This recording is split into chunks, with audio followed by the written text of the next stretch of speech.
All right, Shalom. First and foremost, we want to give all praises, honor, and glory to Yahweh, Bahasham, Yahweh Shai, Bahasham, Rakah, Kodash. Double honors to the elders and the apostles of Great Millstone, and peace and blessings to the elect. And we're going to go right into it. We got a few precepts we're actually just discussing. You know, we got to be careful with how we really deal with this video because of the topic that we're going to go into. Okay, but pretty much you look around you. There was actually a video, a clip, you know, that I sent to brothers that I came across, and it was a response to what's the name, Just Hilarious. So this I don't know what they call it. Yeah, this comedian called Just Hilarious basically did a video, and in the video she was getting at TGs, okay, and TGs is an acronym for, you know, trans. Yeah, all right, that's it. Decepticons. There you go. So TGs and Decepticons. And so she basically did a video against them saying, look, they ain't real, I'm saying, they ain't real women. You know, they basically, it's an attack on actual Ayashas, okay? And the actual female gender and so on and so forth. And here it is, she had a whole lot of backlash. People coming on here talking about, oh, yeah, oh, we got to stop this ignorance, and you know, you sound dumb and all that. And I'm watching this joint. I'm looking at the video, and you got women that are so-called, well, today they call them cisgender, okay, which is basically somebody that keeps their gender the same as what is on their birth certificate, so they don't change it at some point later on. So if on your birth certificate it says you're a female, when you grow and you keep it as female, that's what they call cisgender. In other words, you know, like you're regular, okay, you're a regular woman. Stupid ass terms that they come up with. But the whole point is, you got these regular women out here who are basically coming against her, Just Hilarious, saying that she sounds ignorant and, you know, she sounds dumb and it's 2023 and all this X, Y, and Z, because she said that TGs ain't real, you know, they ain't real women. Okay? And so I'm looking at the video and I'm wondering in my head, how that, like, is this real? You know, sometimes you think about it, you're like, this can't possibly be real, man. This cannot be the actual state of the world today. You got people fighting to tell you that a nigga is not a nigga. A nigga is a I don't even I'm at a loss for words for acronyms here. You know, a man ain't a man. They say be whatever you want. Oh, well, we're gonna get into that too. This brother sent me an article. Basically, you got a dude that went and got surgery to turn into a dog. And I don't mean he just went and got whiskers put in his face. I mean, the dude looks like a dog, like straight up. So I'm about to read this article and take a look, because I'm even more confused. You know, that's why this place is called Babylon, because what the hell is that shit about? He said the dude going around sniffing dogs and they sniffing him and shit. I'm like, yo, this is crazy, yo. Oh my goodness. Yeah, nah, this is wild. Yeah, man. So, but pretty much this is the state of the world today. Any normal person sits back and thinks, you know, like they got those memes, right? They got those memes where, you know, somebody walk into a gym and he'll look to the right and there's a nigga bench pressing the actual bench press itself, the bench. You know, there's another dude on the left and he got I don't know, like they doing the craziest kinds of workouts.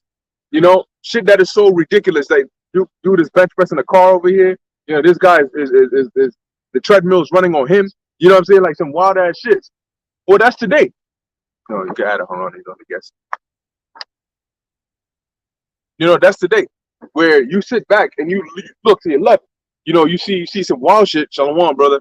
You know, you look to your right, you see some other wild shit. You're like, wait, okay, so over here you got people telling us that men ain't men, they actually women. Okay, you got over here, you got AI telling us that this thing is real, but he really ain't.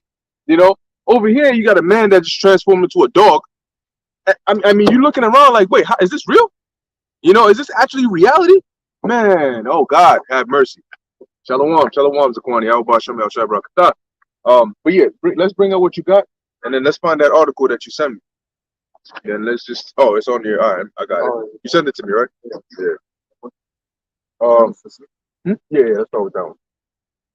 So this is, man. This cannot be. This cannot be reality, man. It just can't. It can't. But you know what?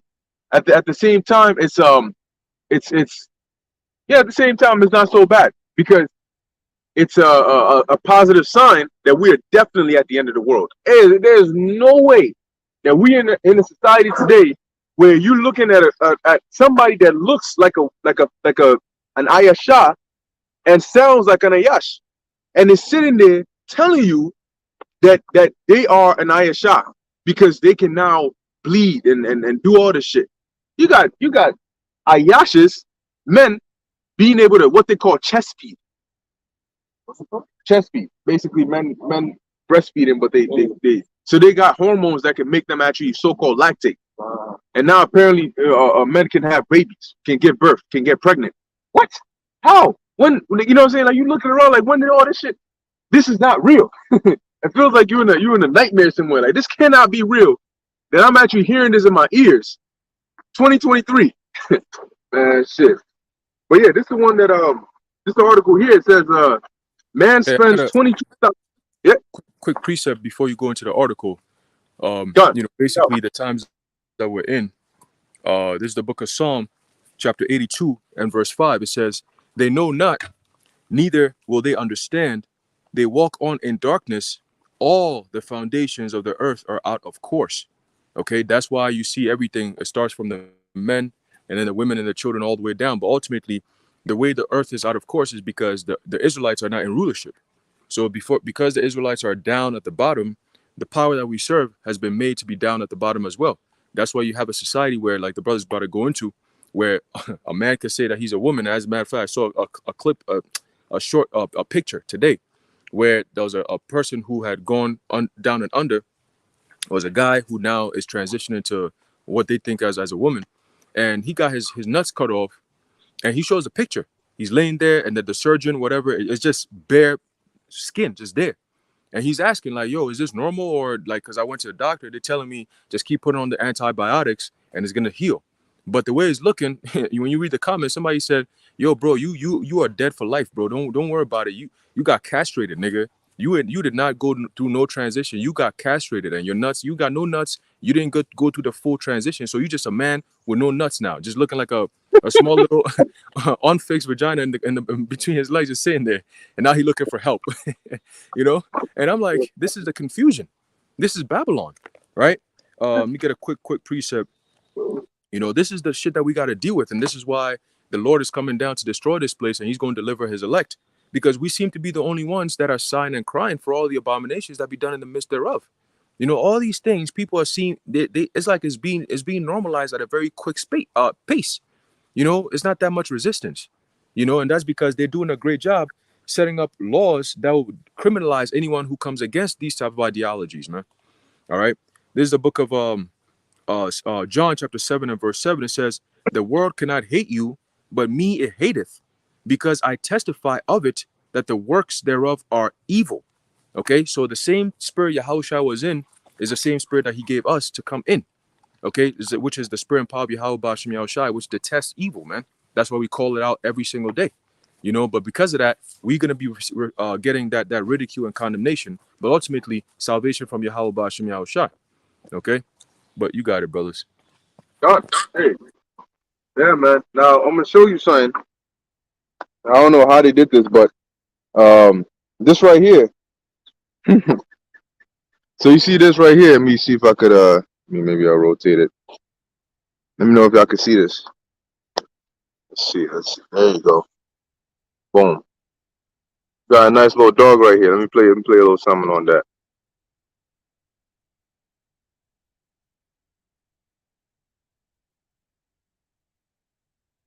Damn it. Look, there you go.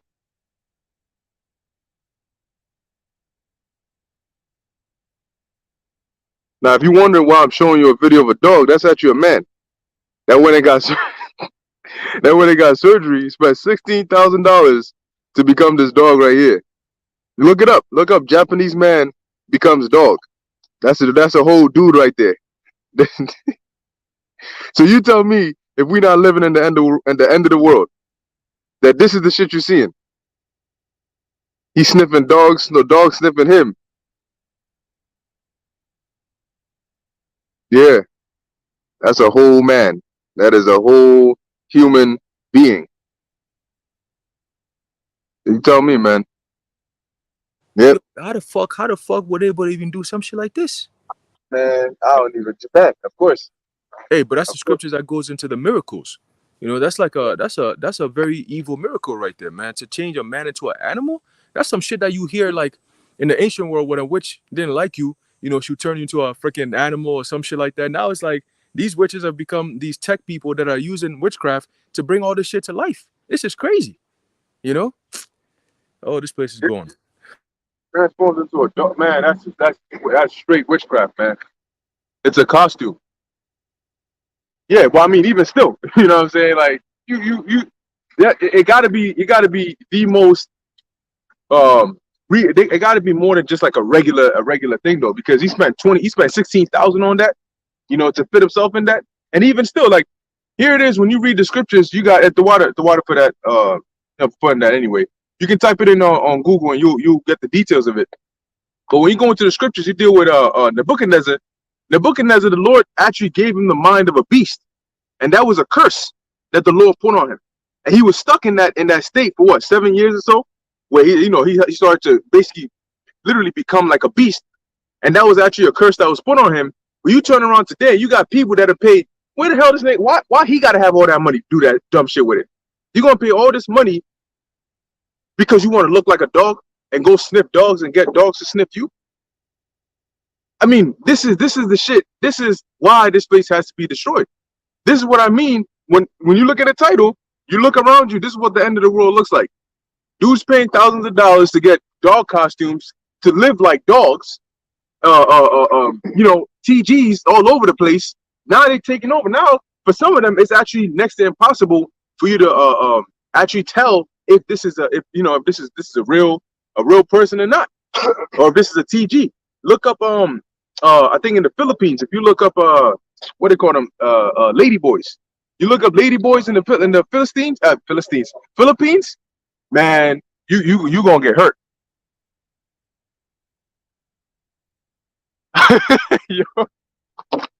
yo, but you know what? See, we always get on Esau. This is why we go. Ammon and Moab, they're gonna get that work too. You know, because they need. Hey, I'm sorry, man. I'm sorry. So this guy when they got a dog costume, and that's how majority of the time he lives out his life. And then every now and then he'll come out as a human, and every now and then he'll go back into you know, and it's like you gotta laugh. Honestly, you gotta laugh at it sometimes, because if you actually take it seriously, you're gonna hit yourself in the head. You gotta laugh sometimes and sit back and say, wait, hold on a second.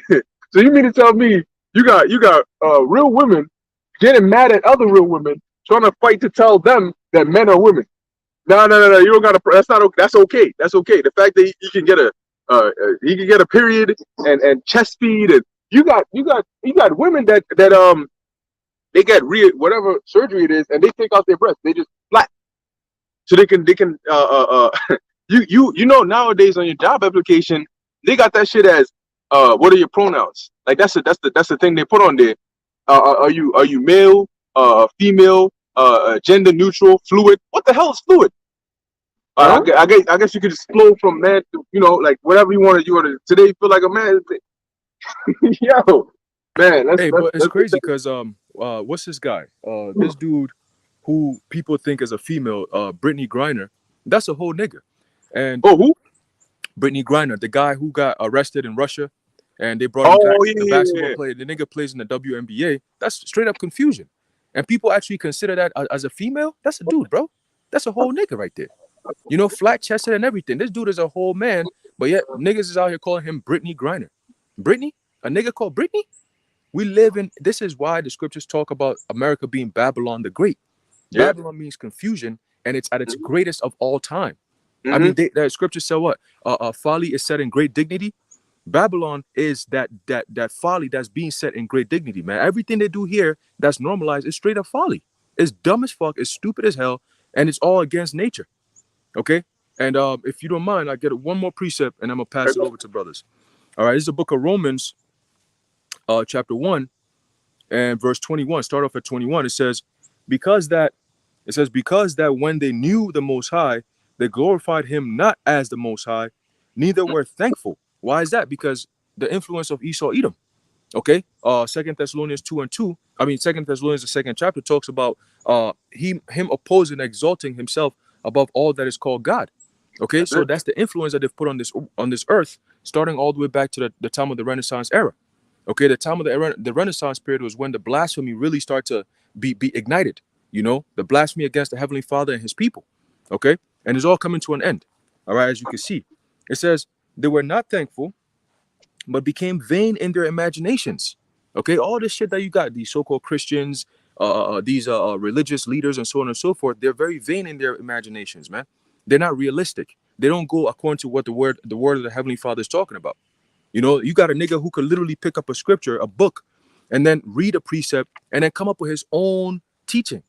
You know, I'm like, well, you got to read the context first, bro. Like, what are you talking about? Niggas reading about the different bodies of the different members of the body, and this nigga gonna say that means that, you know, if you rich, you know, or if you poor, you know, you could really help the body. You know, I'm like, what the fuck, nigga? Read the whole damn chapter first, and then you could come up with whatever you want to teach. You could say, listen, this is what this is talking about, but I'm gonna teach it, so I'm gonna use this as a teaching point. You could do that.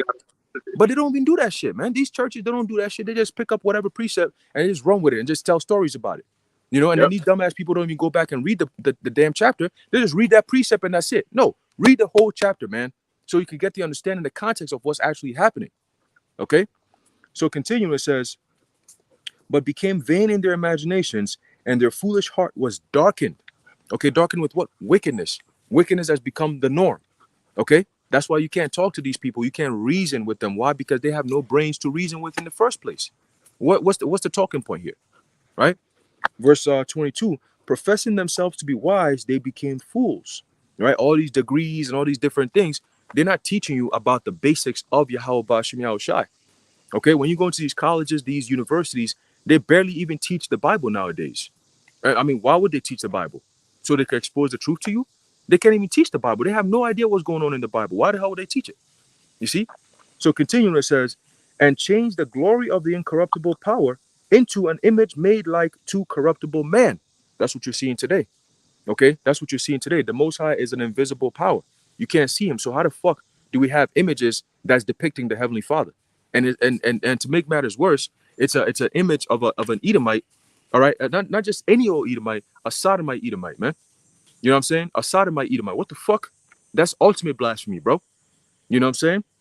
Yeah, and It then says, they go into those idols. You know, we- they build those idols like and then they give the credit of the Most High attributed to those idols. right. And that's completely going off. You know? That you Esau, you the worst of the worst. My nigga, like, you're an Edomite and you're the devil. And you come in, you kind of like put yourself in as if you're actually coming with the Bible and all this. You have no business touching the Bible. You know, it's a book that condemns you and your whole entire race. Fuck. So let's continue. It says, and birds and four-footed beasts and creeping things, wherefore the Most High also gave them up to uncleanness through the lust of their own hearts, meaning their own minds. Right. And I was actually thinking about that on my way here today, that these people today have a warped mindset of reality. You know what I'm saying? Like we're going into now. A lot of these people, you can't even stop and reason. Like, what were you thinking to be able to do some shit like this? What ran through your mind to say, you know what? I'm not, as a man, I'm not embarrassed to go spend $16,000 to make myself into a dog, whether it's a costume or whether it's surgery. I mean, you got niggas that are going to have surgery to put a few inches on their height. This is happening right now. You Mhm. got men who go around castrate themselves thinking that they could be a woman now. This is happening. You got women who are going around. I don't know how the surgery is being done for them to get a rod, but it's happening, right? So it's just a whole bunch of madness, and this is all part of the end of the world, man. And the end of the world comes with destruction. A lot of people don't even think of it like that. You see, but only a few people in the world that are actually conscious. You know, their number one thing you got to understand is when you're dealing with people, and the moment they start to give you that energy of, nah, I ain't with that TG shit, I ain't with that whole rainbow people shit. They got some sense in their head. But if you meet them and they're very into it, it's kind of like a lifestyle. You know, they might not be TGs or, you know, homos or whatever, but because it's the style and the culture now, they just go into it. You know, it's like a, oh, it's Pride Month, we're all just gonna do Pride shit. No, nigga, this is wickedness, bro. You see, and this is how Esau comes in with the wickedness slowly. And next thing you know, he takes over the whole shit and blocks everybody who comes against it. That's what they do, you know? So continue, it says to dishonor their own bodies between themselves, right? Who changed the truth of the Most High into a lie and worshipped this and worshiped and served the creature more than the Creator, who is blessed forever. Amen.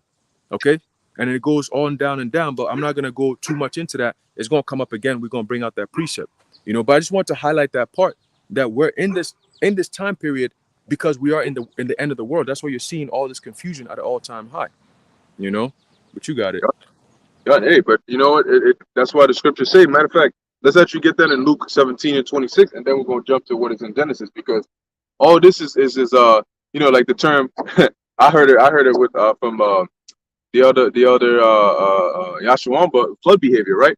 Because what that means is the level of wickedness that was taking place on the earth before the Lord brought that great judgment, or the first death.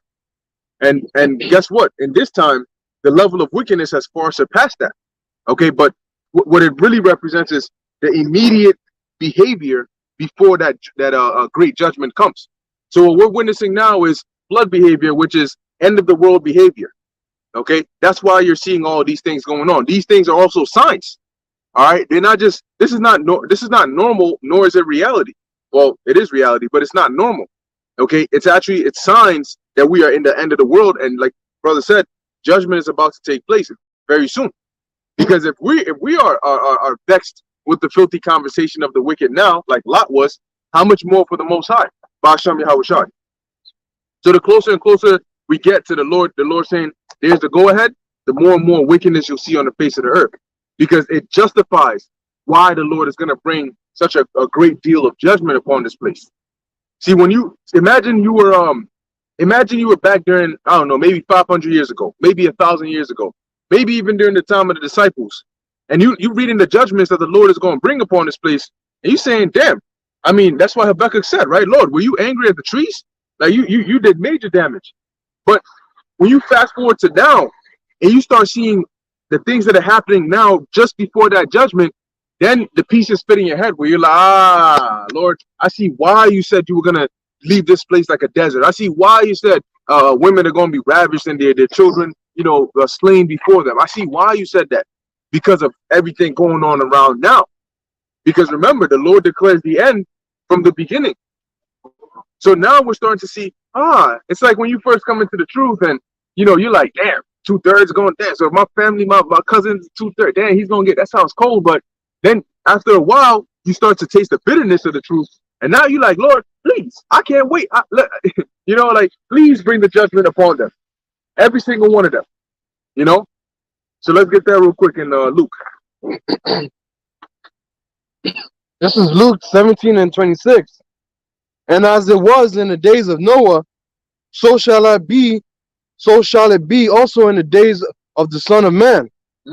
They did eat, they drank, they married wives, they were given in marriage until the day that Noah entered into the ark. Now, is it wrong to eat and drink and be mad? Man's got to calm down. Yeah, time like never before. And that's in judgment and in wickedness. But at the same time, it's also in faith. It takes a great, see, look, we got technically less, okay, than we did in the past. Meaning the requirement to pass the test this time is at a higher level. You need a higher level of faith, especially in this time. Because back in the ancient world, it was common knowledge about the spirit world, the Heavenly Father, you know, how, you know, the world is not just carnal. You know, somebody had some common degree of knowledge. In today's day and age, the number of that is so little, and the whole entire damn near planet is against it. So in order for you to stand firm, you know, and continue to keep your faith in the Lord in something so ancient, that takes a great deal of faith. You know, so it's definitely a time like never before in faith, in destruction, in wickedness, in salvation. Everything is on a high level. But like it says here, right, for as it was in the time of Noah. So what was happening in the time of Noah? Well, let's get that real quick. And then it says it's going to be like that in this time. So is it wrong for you to eat and drink and do those things? No, that's not wrong. But why does the scriptures emphasize that as though that was what was wrong? What was wrong was these niggas were wicked and they were going about doing these things like everything was all good. Okay? Instead of repenting, instead of taking heed to the warnings, the scriptures say that the earth was full of violence. Now, real quick, hold on, Habakkuk, the first chapter. Yeah, Genesis chapter 6, verse 1. And it came to pass when men began to multiply on the face of the earth, and daughters were born unto them, that the sons of God saw the daughters of men, that they were fair. So now, who are the sons of God? The sons of God represent the Israelites. Okay, in the past, they were known as the sons of God.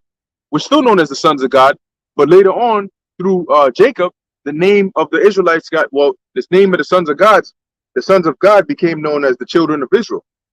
Okay, so it says the sons of God, which are the Israelites, because all the people you see here were back there, just under different terms, under different names, still the same spirits. And the daughters of men represented the women of these other nations. Go on. And took them wives of all which they chose. And the Lord said, my spirit shall not always strive with man, for that he is also flesh, yet his days shall be 120 years. Mm-hmm. There were giants in the earth in those days. Which the giants represented the sons of God. Okay, it didn't represent no half-breed angel and you know, saying they didn't get kicked out of heaven. You know, Michael, he got him up out of there. You know what I'm saying? Michael get him up out of there, and say he got mad, and he came down and started leaving a seed amongst the daughters of, you know, the daughters and shit. And then you had giants. You know, so he was plotting his revenge to go back up. No, that's not what happened. Go ahead. There were giants in the earth in those days, and also after that, when the sons of God came in unto the daughters of men, and they bare children to them, and they became mighty men which were of old. Yeah, because that's how the lineage kept on going. That's how the seed kept on spreading.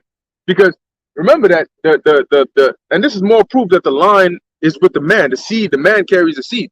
Because how did the 12 patriarchs, how did the nation come from the 12 patriarchs? Because you would say, oh, well, they all had to be Israelites. Well, guess what? Their wives weren't Israelites. But yet you have a whole nation of Israel. So what's going on there?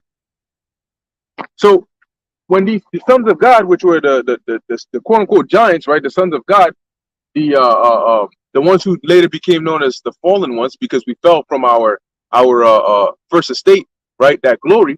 Anyway, the sons of God were sleeping with these women and having children. And of course, those children being descendants of these Israelites were Israelites. And so they had that, like I said, they were valiant, you know, they had that stature. And in the ancient world, we were much stronger.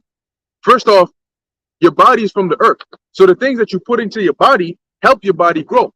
So if the earth is in a better state, a better condition, a newer state, then the fruit that it bears is going to be more nutritious for your body.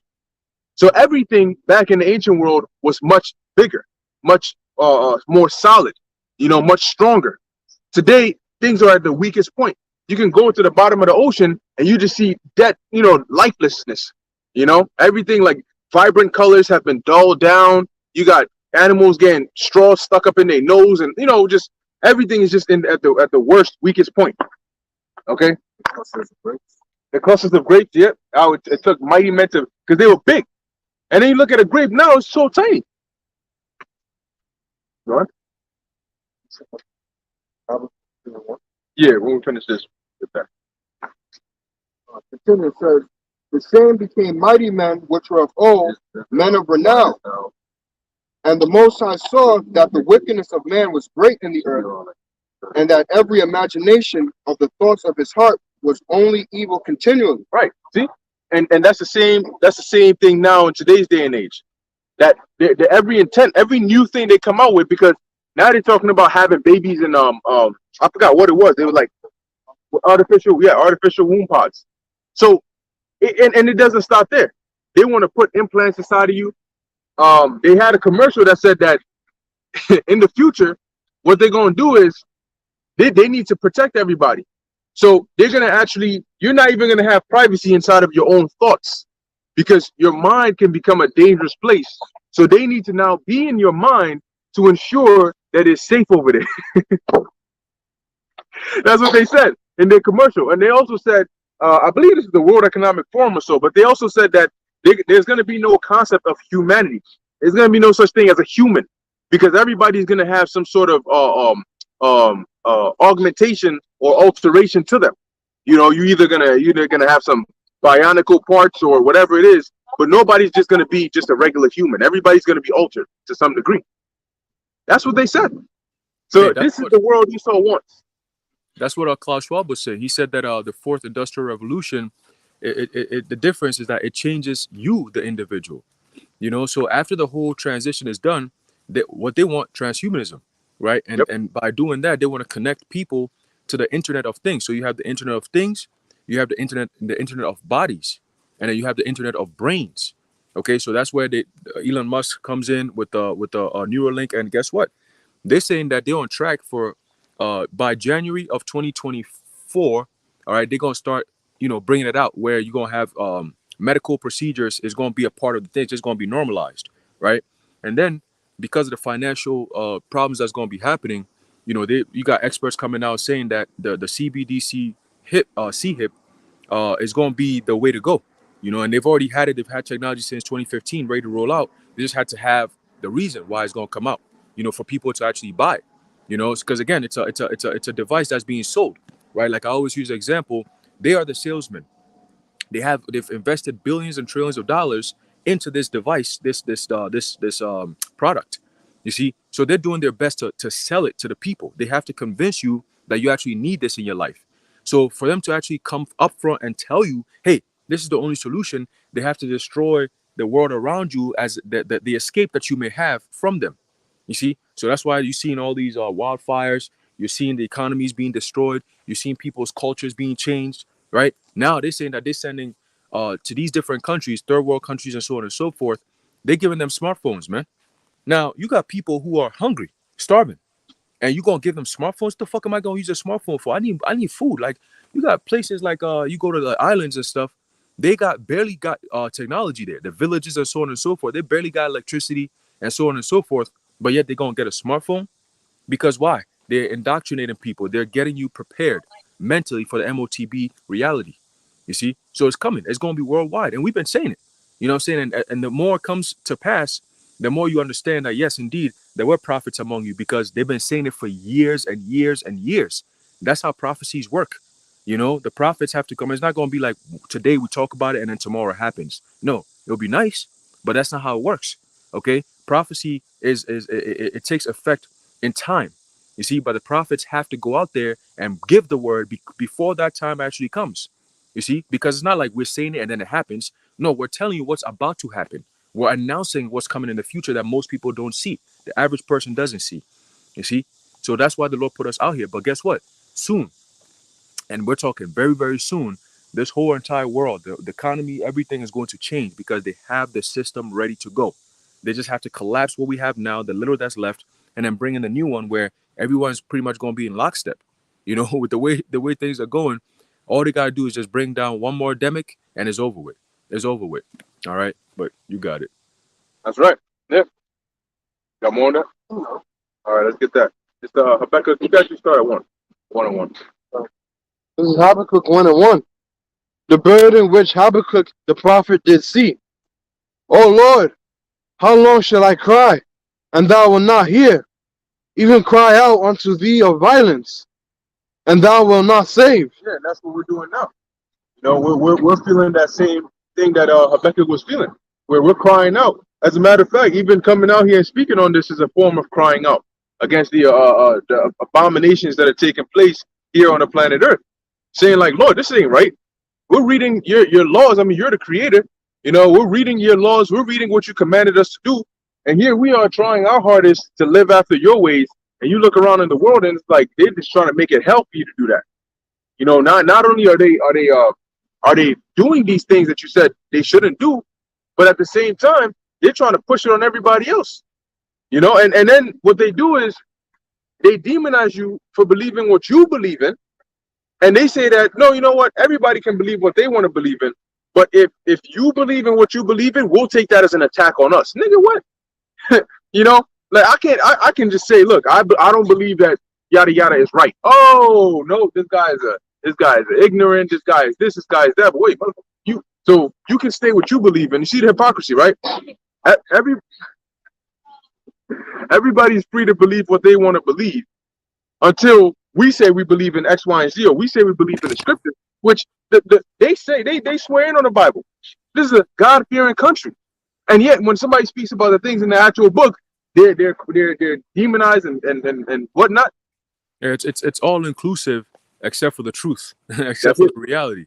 You know what I'm saying? You can't tell people that, you know, like XQ. Wow. What's his name? Ice Cube. He did an interview with Tucker Carlson, and he was saying, he said, man, look, I've been blackballed. You know, I've been ostracized from Hollywood and all that because I think for myself. You know, he said, listen, that's like, he said, if I was to wake up one day and I said, yo, I identify as a pigeon. You know what I'm saying? I identify as a pigeon. You know, you're going to have people who going to be like, hey, listen, bro, listen, hey, you want to be a pigeon? All right, cool. And you're going to have others who going to be like, my man, listen, don't come up with that shit. You a man, bro. Just chill out with that. You're going to have that.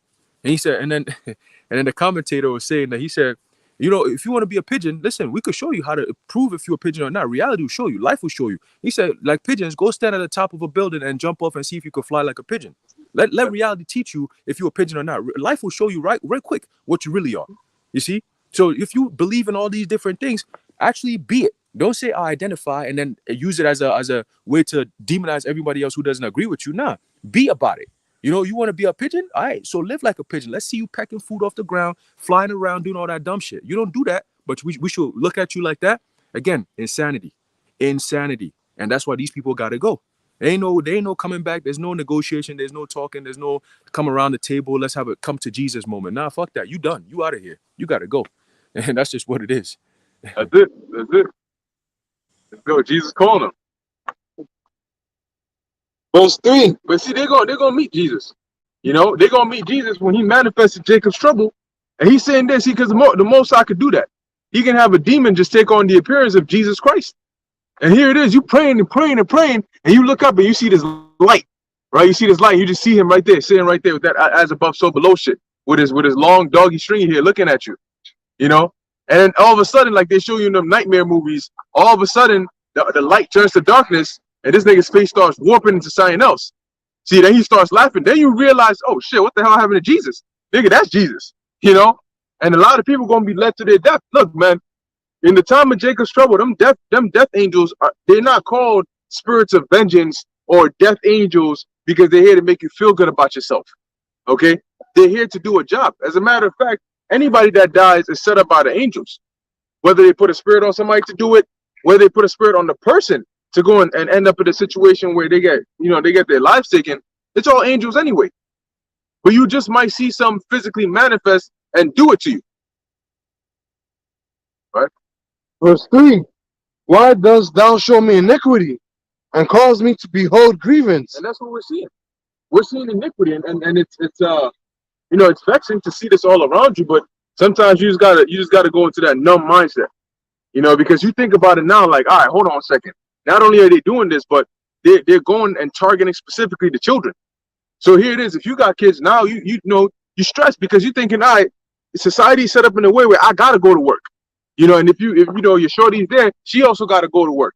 So you can't just leave your kid. If you leave a child with a babysitter, you're taking a risk because a lot of these people are psychotic anyway. They might just touch your child or some shit. You know, if you say, all right, I'm gonna just take him to daycare or take him to school, now you worried as well because you're like, you don't know what they teaching them in school.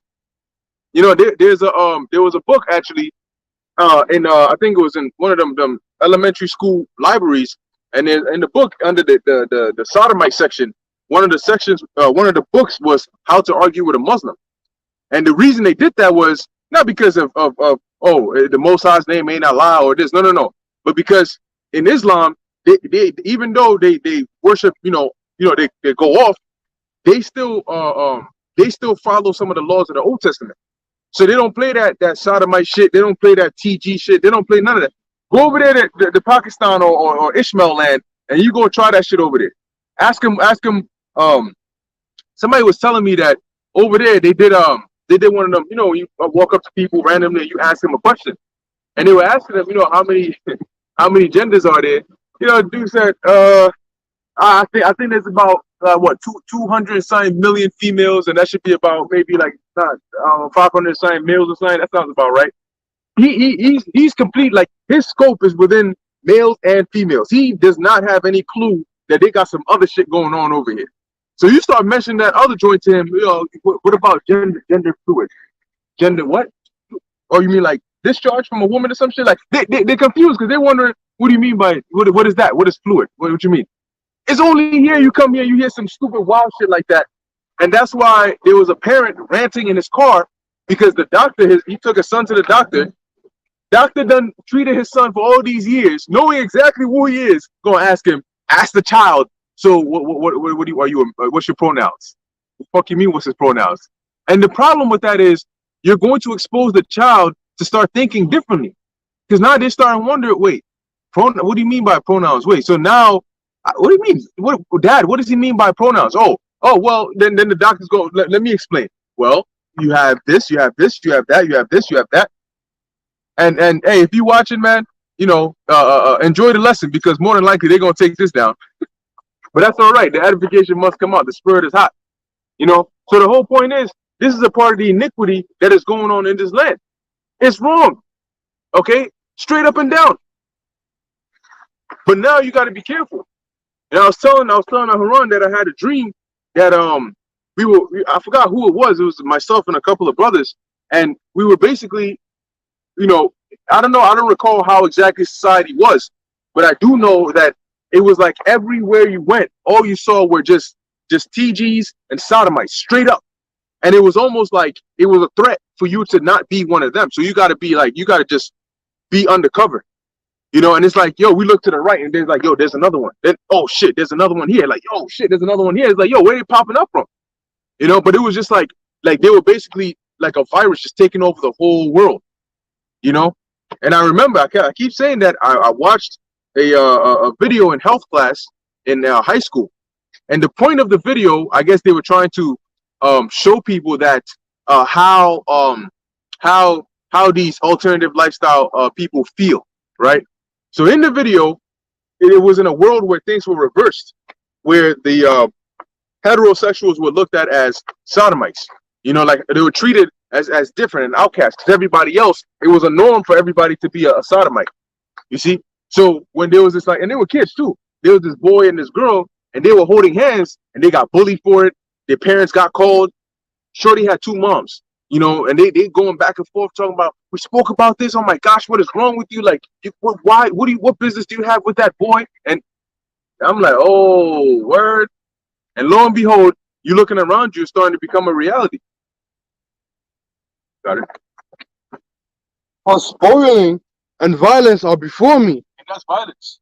Okay, that's violence, because what they're doing is they're destroying the minds of the youth. Go on. And there are that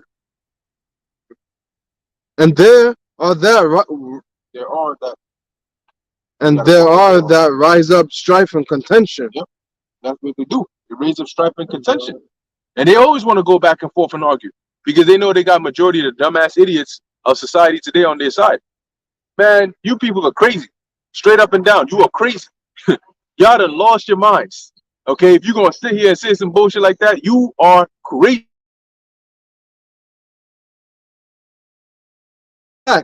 And judgment doth never go forth. Yeah, the Lord slack. Because remember, now these are actions worthy of death. These devils done took it to a whole nother level. The scriptures say a man is not even supposed to put on the attire of a woman. Okay, going into your DQs. Yeah, we got acronyms for everything. Okay, you got your DQs that they like to dress like women. You're not even supposed to be doing that. These dudes said, "Fuck that. We gonna just change the actual, nature of a man." Yeah. Just want to bring out something real quick. I remember doing a lesson on that. That goes back to them, those idols and things like that. If I remember correctly, I think it was Cybele and Axis with the gods. And when you go into that really goes back to ancient Phoenician gods. And when you look them up, the Phoenicians, what they would do is they have like those not orgies, but like those party celebrations where there's a lot of people around. And what the men would do is I'm guessing once the demons get riled up in them, they would chop off their rods, right? So, and obviously you got to imagine that, because it's not like it's a clean cut. Like maybe it is a clean cut, but maybe the man is actually like, so it's like, he has to actually thing that off. And then remember, he's after he chops off his private area, his blood's gushing all out over the place. So then after that, he has to take his rod, he has to run through the city, and then he has to throw his rod, let's say like in that house or whatever, right? Then when you throw it in that house, you got to go up there and knock and say, hey, I need some woman attire on. Because now you're just throwing away pretty much what makes you a man, and now I need something to take that on, to replace that now. So now I want woman attire on. And then that's the same thing that happened during the Roman time. So now in this time, it's modernized, where they're just using what they would call medical science now, saying, hey, if you feel this way and things like that, you can just chop off your up. And that really goes back to back then. White people. Yeah. Why? Because they have Native American. They ain't doing racism for the American black people. Judgment doth I never like go that. forth. For the wicked doth compass about the righteous, therefore wrong judgment proceedeth. The wicked doth compass about the righteous, because there's so few of us that are actually trying to do right, and there's so many of them. Oh, matter of fact, let's get that in the second Ezra. It talks about how those that are going to die compared to those that are going to survive is like a drop to a wave. Okay. And it goes to show you the competition that we're in, and this is why we need divine help, because we're really up against the whole entire world. This ain't oh yeah. Nah, he came by last time. He's a Jake, but he's pissed off. And yeah, man, we're going against the whole world, and that's why we need Yahweh Ba'Shem Yahushua. But that's why the story is going to be even greater, because it's kind of like Moses and Aaron going up against Egypt.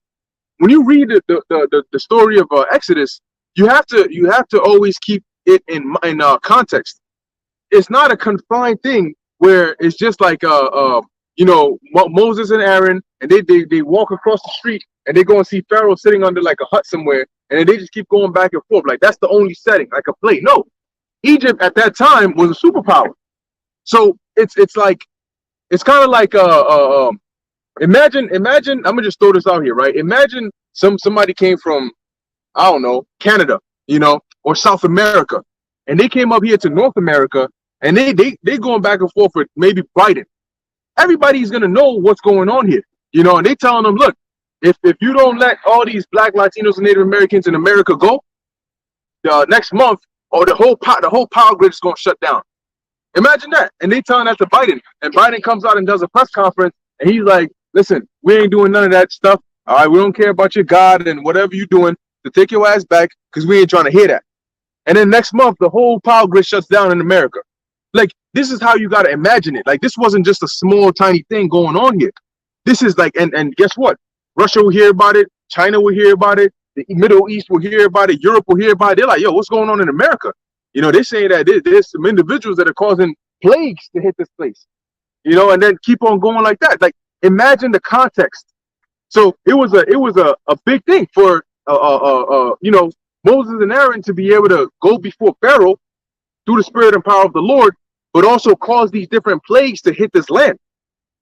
And that's kind of like the odds that we're in now, where it's very few of us compared to the actual population of the world, and yet we're standing up against this beast. The beast is pretty much what runs the world today.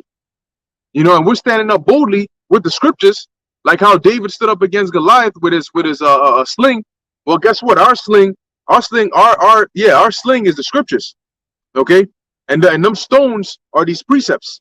So when we come out here, we just slinging away. We're firing off precepts, and we breaking down strongholds through the spirit and power of Yahweh Ba'Shem Yahushua. And we will not be stopped. They will not crush us. That's it. Hey, brother, got that precept in second Ezra, so you want me to get it? I have it right here. Yeah, they get that. Oh, you got it, Khan? Okay. Second Ezra. Oh, you said you got it? Yeah, second Ezra's the 9th chapter about as a drop of Yeah, you bring it out. Okay, Khan. This is the book of Second Ezra, chapter 9. Let me start off at 1, and then I'm gonna jump down to that specific verse. That's it. It says, he answered me then and said, measure thou the time diligently in itself. All right, just like the brother said, how do you measure the times diligently? You are going, you're looking at reality, right? And reality is what? These prophecies. These prophecies are coming to pass in the form of articles. You got people in the world who are reporting on current events, and these current events are not normal events. They're enough for people to write about them. And normally, when you actually read it, some of them actually make references to the Bible and say, "Oh, this is biblical," or "This is it's never happened in 500 years," or shit like that. And that's again putting the emphasis that these things are not your current regular life, events. These are things that are happening that if somebody was to say, "Oh, this is actually written in this book," it will make more sense, which it is, right? So it says, "What measure thou the time diligently in itself," and by using the scriptures, the prophecies.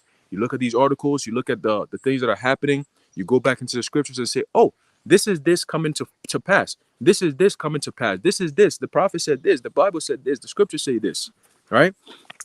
And the biggest sign that we're waiting for is the mandatory implementation of the MOTB, and that's in the process right now as we speak. As we speak, you got world governments who are coming together, laying the foundation for the MOTB to become a reality. Okay, and it starts with the monetary system overhaul. Okay, so it says, continuing. And when thou seest part of the signs past, which I have told thee before, then shalt thou understand that it is the very same time wherein the highest will begin to visit the world which he made. So it's a beginning. That's why Yahushua said, what? When you see all these things come to pass, you got the earthquakes, you got the famines, you got the pestilences, you got the wars and rumors of wars. These are all what? The beginning of sorrows. Okay? The beginning of sorrows is the beginning of the Most High, the highest, visiting the earth which he made. And it's all happening with what? You got floodings now, right? You got earthquakes, right? You got lights out situations. You got the heat that's killing people, right? You got animals dying. You got diseases that's coming out of nowhere. These are all part of the sorrows, okay? Because it's an evil time, like it tells you in Ezekiel, the 7th chapter. An evil and only evil is come, okay? So it says, let's jump down to verse 14. Then answered I and said, I have said before, and now do speak, and I will speak it also hereafter. Meaning what? You're gonna come back in your lot to speak this prophecy, to bring it out again, right? It says what? Hereafter, that there be many more of them which perish than of them which shall be saved. And that's why the elect is a very small number compared to those who are not of the elect. Okay, that is why you meet very few people who don't have the mindset of the world compared to people who have the mindset of the world, right? It's like every 1,000 people, you might meet one righteous person kind of thing. It's like, damn, that's how few and scarce it is, okay? It says, verse 16, like as a wave is greater than a drop. That's like almost like a one in a million. A wave and a drop. Come on, right? It says, and he answered me saying, like as the field is, so is also the seed, and as the flowers be, such are the colors also, such as the workman is, such also is the work.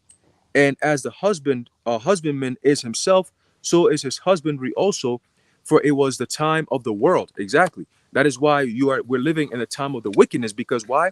The people who are in rulership are wicked. So everything that's going on right now is stemming from that wicked foundation, that wicked seed that's been planted. You see? So now Yahushua's job is to come down and uproot, all right, all those wicked seeds and germinations and all that shit. And what he's going to do, he's not going to just come in physically and be like, let me just take out this seed. I'll take out that wicked seed. No, burn the whole land. Okay? Back in the ancient world, that's how you do it. You want to cleanse the land and purify it? You burn the whole land and you leave it off for about what, seven years or so, right? And then you come back to it. You know what I'm saying? But you got to burn the land in order to purify it, cleanse it all out, and so on and so forth. So that's exactly what the Lord is going to do. America is not going to be in existence after the Lord comes back and makes his return, because this is that land that got to be destroyed, has to be cleansed. For the whole entire earth to be cleansed, America got to be cleansed, man. That's why you're in Europe and you're seeing these the smoke that's coming from so-called Canada.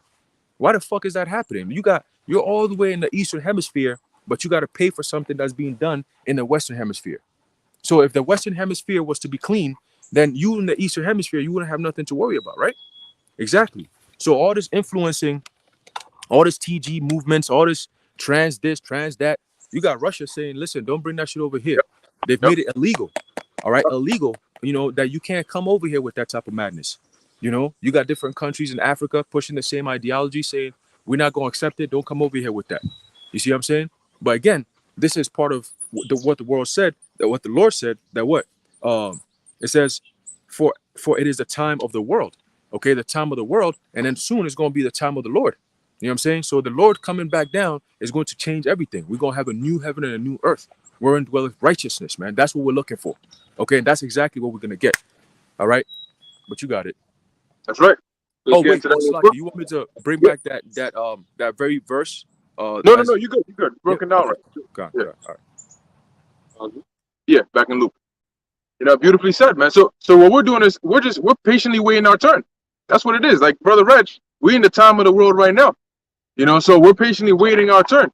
And when that time comes, the Lord is going to turn the tables, and it's going to be. See, we're suffering now because we're not of this world, but the suffering that we have now compared to what's going to happen when the Lord turns the tables on you is going to be much worse, because we suffer at the hands of men now. You're going to suffer at the hands of the Lord. So that's just very, very bad, to put it very basically, right? Let's get that. Luke 17:27. And we love coming out here and doing this.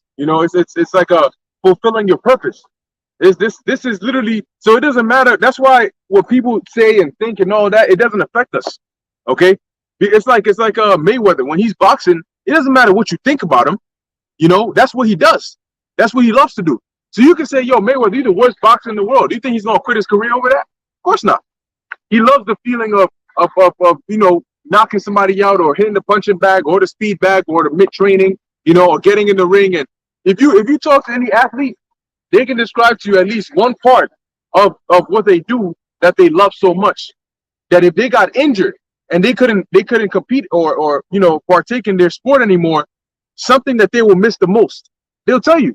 The sound of the crowds as you walk out, the feeling of hopping into the ring and and looking your opponent dead in the eye, and that brand new glove feeling when like they'll tell you the feeling of when the bat hits the ball, it's a home run, whatever it is, they will tell you. And it's just like that here today. So this is our purpose. You gotta want to do this. You can't. The Apostle Peter said that. You got to do the work of the Lord willingly, not by constraint. Okay, don't do it like if you're being forced. Somebody got to push you to do this. No, Hey, you got to want to come out here and do this. Right. He said what? Not doing the work as man pleasers, right? Right. So it's the same thing. These people, they do things to please people. You know what I'm saying? Like you were giving the example of Mayweather. Mayweather is boxing. He's doing his thing. You just happen to see, oh shit, this nigga is skilled. I like the way he's doing his thing. I'm gonna go watch. And then you praise him. He's not, I'm gonna go do it so people can come watch me. No, he's just doing his own thing. You know what I'm saying? So it's the same thing here. Whether people stop by to watch or not, our job is our job. Is already mandated. Ezekiel 3:17. Give them warning from me whether they hear or forbear. So that's the job. That's the mandate. This is why I'm putting you on the earth, saith the Lord. You know what I'm saying? Like he told Jeremiah, the first chapter, the Lord says what? He ordained you to be a prophet. You see, so your job, you just ordained. This is your lot. This is what you're going to do. LeBron James, you are ordained to be an athlete. You play basketball. Since he was a kid, that's just what he was always been known for and what he's been doing. Michael Jordan, that's just what he was known for and what he was doing. You see, so the same thing. Everyone has a lot. Everyone has a role to play. You got people who, I know this kid, I actually went to school with him. I firmly believe through the Spirit that he's one of those Caesars coming back. He's meant for that. He's meant for the politics, all that shit. He's built for that. First day I met him, I'm like, yo, this kid, like he just comes off as a politician, like a diplomat. The way he dresses, the way he talks, his mannerisms. I'm like, yo, you in college, like you a kid, bro. What the fuck, like, you know what I'm saying? But I could see it. To the point where when we met, he saw me. He's like, yo, man, you're fit, blah, blah. Yo, can I train with you? So I became his personal trainer. And I was thinking about it. I said, yo, in the future, depending on how long we're going to be here, in the future, this nigga I know for a fact he's going to make it up there. And he's going to be one of those people where I'm going to be there talking about, yo, I went to school with this nigga. You always hear stories like that. You know what I'm saying? I'm be like, I was training this nigga. I got videos of me training this little whole ass nigga over here. Now look where he's at. Look what he's doing in the world. You see? So we meet people all the time, and they have their own purpose, but they don't know who we are. We just have our own purpose, and this is where we display what we got to do. You know what I'm saying? Yep. But you got it. Right. Yeah, that's why we love breaking down the scriptures. We love, look, you wanna you wanna engage us? You know, like everybody got that thing that they want to talk about. You want to engage us, come talk about the scriptures. If you meet us and you really want to engage us, come talk about the scriptures. And the way we go into the scriptures, it'll get anybody engaged. Anybody with a little bit of sense in their head. You know, I remember one time this years ago, we were coming back home on the train, and we were just discussing scriptures amongst ourselves. And you got this dude, random guy. You know, he's sitting there and he's just itching to jump in the conversation. You know, so you can see him from your peripheral. He'll look up every now and then. And he'll turn around and he'll turn around and every 2 seconds he'll look. And eventually he couldn't help himself. He just jumped in. He said, "Yeah, you guys, you know a lot about the Bible, you know." And you know, he jumped in and had a little conversation. That's all. Okay, but anyway, this is what we do.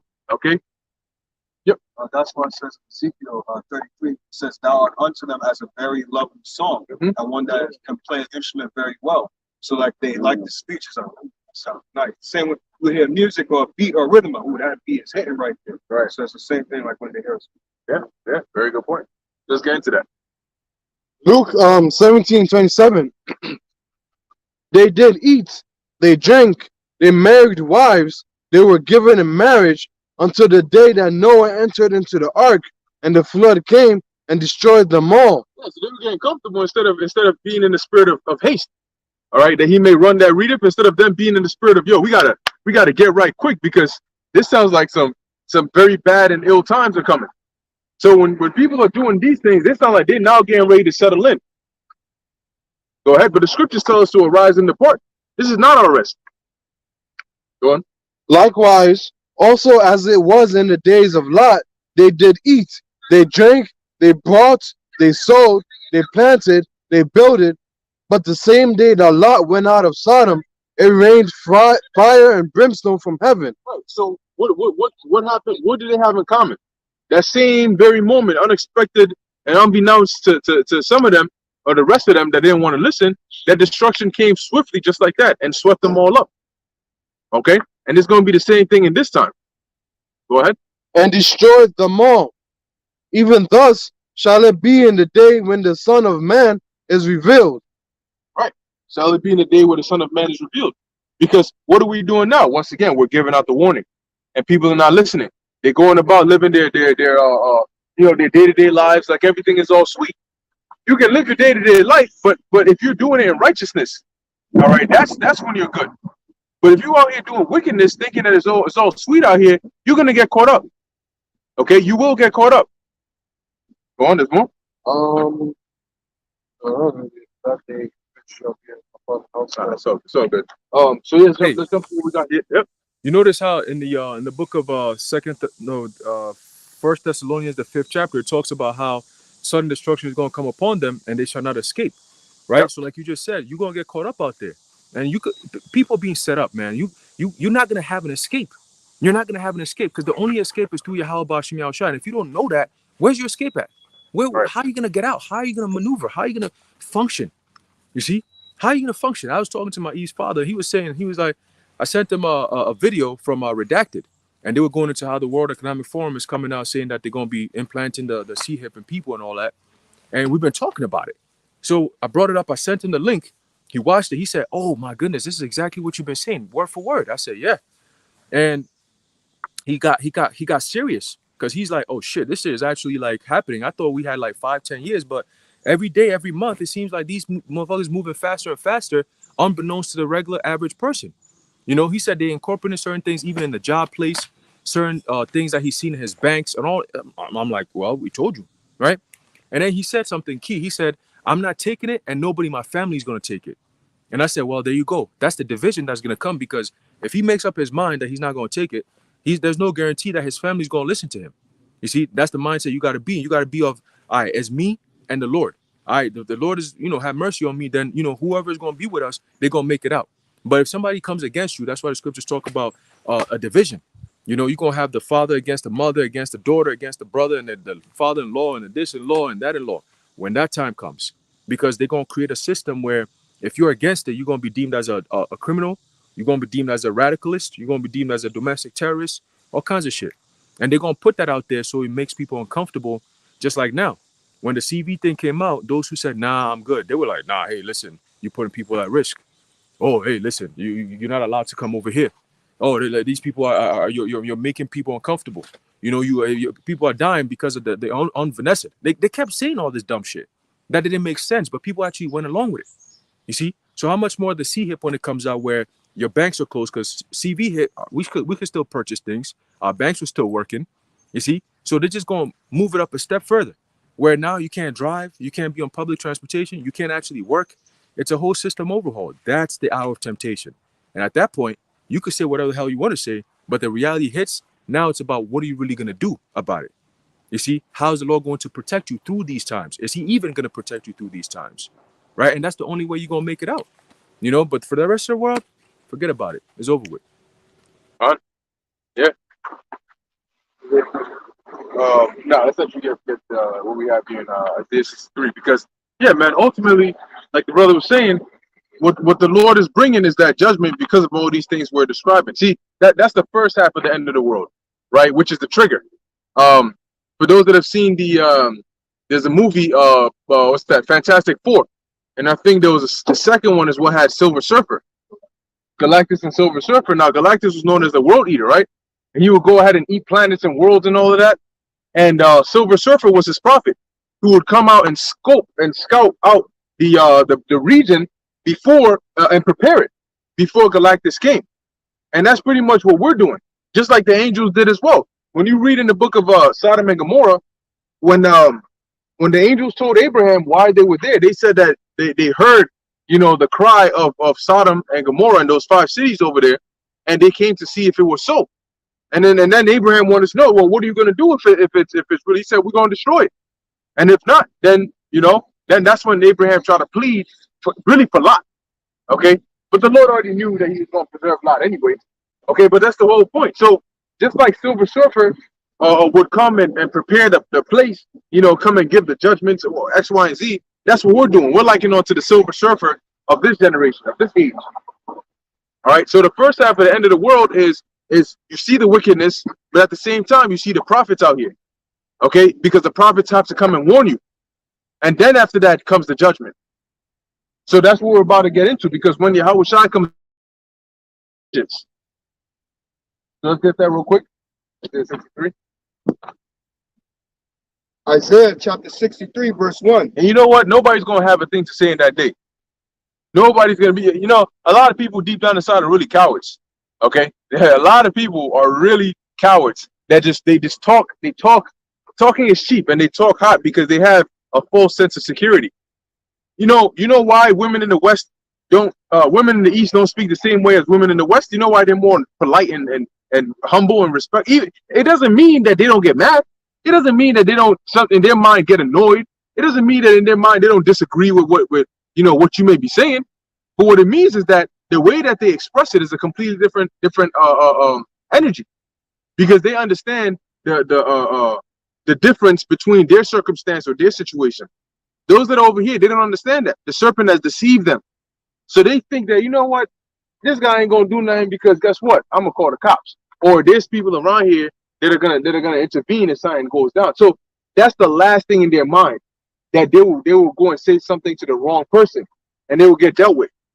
And there was that woman on the train, I think she was with her man, and she was talking shit to Jake with his kids. I don't know what she said. She whispered something, and the Jake said, "Say that again. Say that shit again."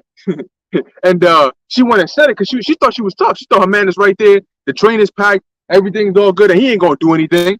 She went and said it, he gave her poop right in the mouth. She got quiet quick. She turned around quietly and looked at her man. He like, all right, what the fuck you looking at me for? You know what I'm saying? You wanted to ask for it. And then there was another one of a black chick in the store, and she was talking shit to this other boy. Man, he gave her a nice tight slap, rearranged her whole mindset for her. She got quiet quick, turned around to her man. He ain't say shit. He said, "Hey, let's go. We're leaving now. Let's go home." You know, because that's what you got. You got what you were looking for. Yeah, that was another one that was a few years ago. This was way before the CV shit, and there was this Jake who was in the store. I think it might be the same one you just mentioned, And this black chick, he was running her mouth. And then he just turned around and he just gave her one wham. He said, who the fuck you talking to like that? I'm not your man. Don't talk to me like that. Who the fuck? You better show me some respect. And then she was like, oh my God, did he just smack me? Oh my God. You know what I'm saying? Because she's hoping for a simp who's around, who's gonna come in there and put his face out there and be like, hey, you don't hit women. You know them whole ass niggas. You got a female that's out of order against a man. And you're not gonna put her in check. No, you're gonna come in and, hey, you can't hit a woman. Hey, you shouldn't be hitting a woman. Well, guess what? When you act like a little slut, you gotta get your ass whooped. That's what happens. You see what I'm saying? And these people nowadays, they have no order. See, so you need men, real men, to come in here and institute that order, man. That's why the Lord's gonna give his men spiritual power. That's what it's gonna take, because a lot of these people got demons on them. A regular physical man, they might rip you apart. I don't care how much you hit the gym. These people got demons that's on a whole nother level. So the Lord got to give us that spiritual power that gives you, number one, courage. Number two, no fear. Number three, faith, to be able to overcome some of this bullshit that we're gonna be facing very soon, man. You know, when you got a man who's up in his right mind, and he's like, nah, we're doing it according to the way of the Heavenly Father. There's no negotiating that, man. You know, we don't care about the consequence. Or what if the cop gonna get that work too, man. You know what I'm saying? We're gonna institute that order on this earth, whether people like it or yes, that righteous order will be instituted on this earth again. Okay, and we don't care who we got to run through. The Lord gonna give us that power. We're gonna do exactly that. We will establish righteousness back here on this earth, man. All this foolishness is gonna stop. It will stop, and it's coming to an end very soon. When the fire hits this place, everybody else on this earth, the earth will shake, and the Lord's gonna get everyone's attention. And at that point, he's gonna be like, okay, here are your new kings. Now let's do this thing, and we're gonna do it the right way. All right. So that time is coming. Prepare. Yeah, and that's why they understand, because here there's a false sense of reality here. People are delusional here in America. That's why they walk around living this fake life. This ain't real life. You know, you in some strong delusions. But when the Lord comes back, he's gonna bring reality back to the earth. Yeah, it sounds like yeah, I don't know. I'm thinking like Ezekiel 39 or 38, unwalled villages. I think it might be somewhere around there, but I might be mistaken. But yeah, let's read that. What Yahushua is going to do? Because Yahushua is the ultimate man, you know, and he don't. The Lord don't see. Now, there's a scripture that says that the Lord doesn't see as man does. The Lord doesn't see man, woman, you know, like, she's just a child, and you know, child. He doesn't. That's not, the Lord don't care about that. He sees the spirit. He sees wickedness. And he sees righteousness. So he doesn't discriminate. What? Isaiah chapter 63, verse 1. Who is this that cometh from Edom with dyed garments from Basra? This that is glorious in his apparel, traveling in the greatness of his strength. So that's what Isaiah is seeing. He's seeing Yahushua. And Yahushua, and that's a prophecy of Yahushua. So Yahushua is going to come back glorious in his apparel, ready to cast forth judgment upon the earth. Go ahead. I that speak in righteousness, mighty to save. Wherefore art thou red in thine apparel? So now Isaiah is asking, well, why is your like him that treadeth in the wine fat? You look like you just came back from stomping grapes. Go on. I have trodden the winepress alone, and of the people there was none with me. For I will tread them in mine anger. And the reason the people, there was none with me, because typically when somebody's treading in the wine press, it's not a one man, you know, it's not a one man job. Okay, it's something that it was almost like a festive occasion where you would have a group of people, you know, be it family or friends or whatever, and they would do it together. But here Yahushua has put an emphasis that no, there was none with him. He did it by himself. And what it's really referring to metaphorically is the destruction that he's going to bring. Okay, the death. Because there's a scripture that compares the elect to grapes, but there's also a scripture that compares the Esau and the 2/3, the wicked, to the grapes as well. So it really depends on the verse you're reading. 14, yeah, he's going the sickle. Yep, that's it. Going back up into the being collected up the house and the other way to start it out. That's it. That's it. Hey, that's what's that? Isaiah 63. Yeah. God. Okay, come. They go up without care. Guys, bring that out real quick and that's going here. This is Jeremiah 49 and 31. Arise, get you up into the wealthy nation that dwelleth without care, saith the Lord, which hath neither gates nor bars, which dwell alone. Right. So they do. Jeremiah 49:31. Arise, get you up into the wealthy nation that dwelleth without care. Right. Nation that dwells without care. Why? Because people, this place pretty much is always pretty much like childish. You know, people have a child mentality where they don't feel like they need to worry about anything. Everything is just given to them here in America. Whereas if you look at these other countries, they have to work for what they want, right?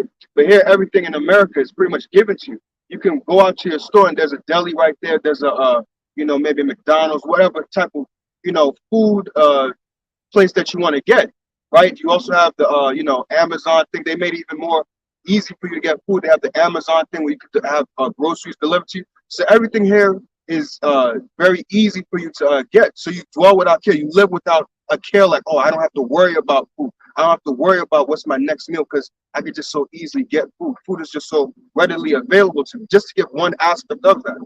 The other aspect, like the brother was talking about, how women here have 911 and things like that to call them. Or you have other men that are like simps, or men in general that will sit there and, oh, you can't hit a woman and things like that. But this woman be on this man on his back, punching him and things like that.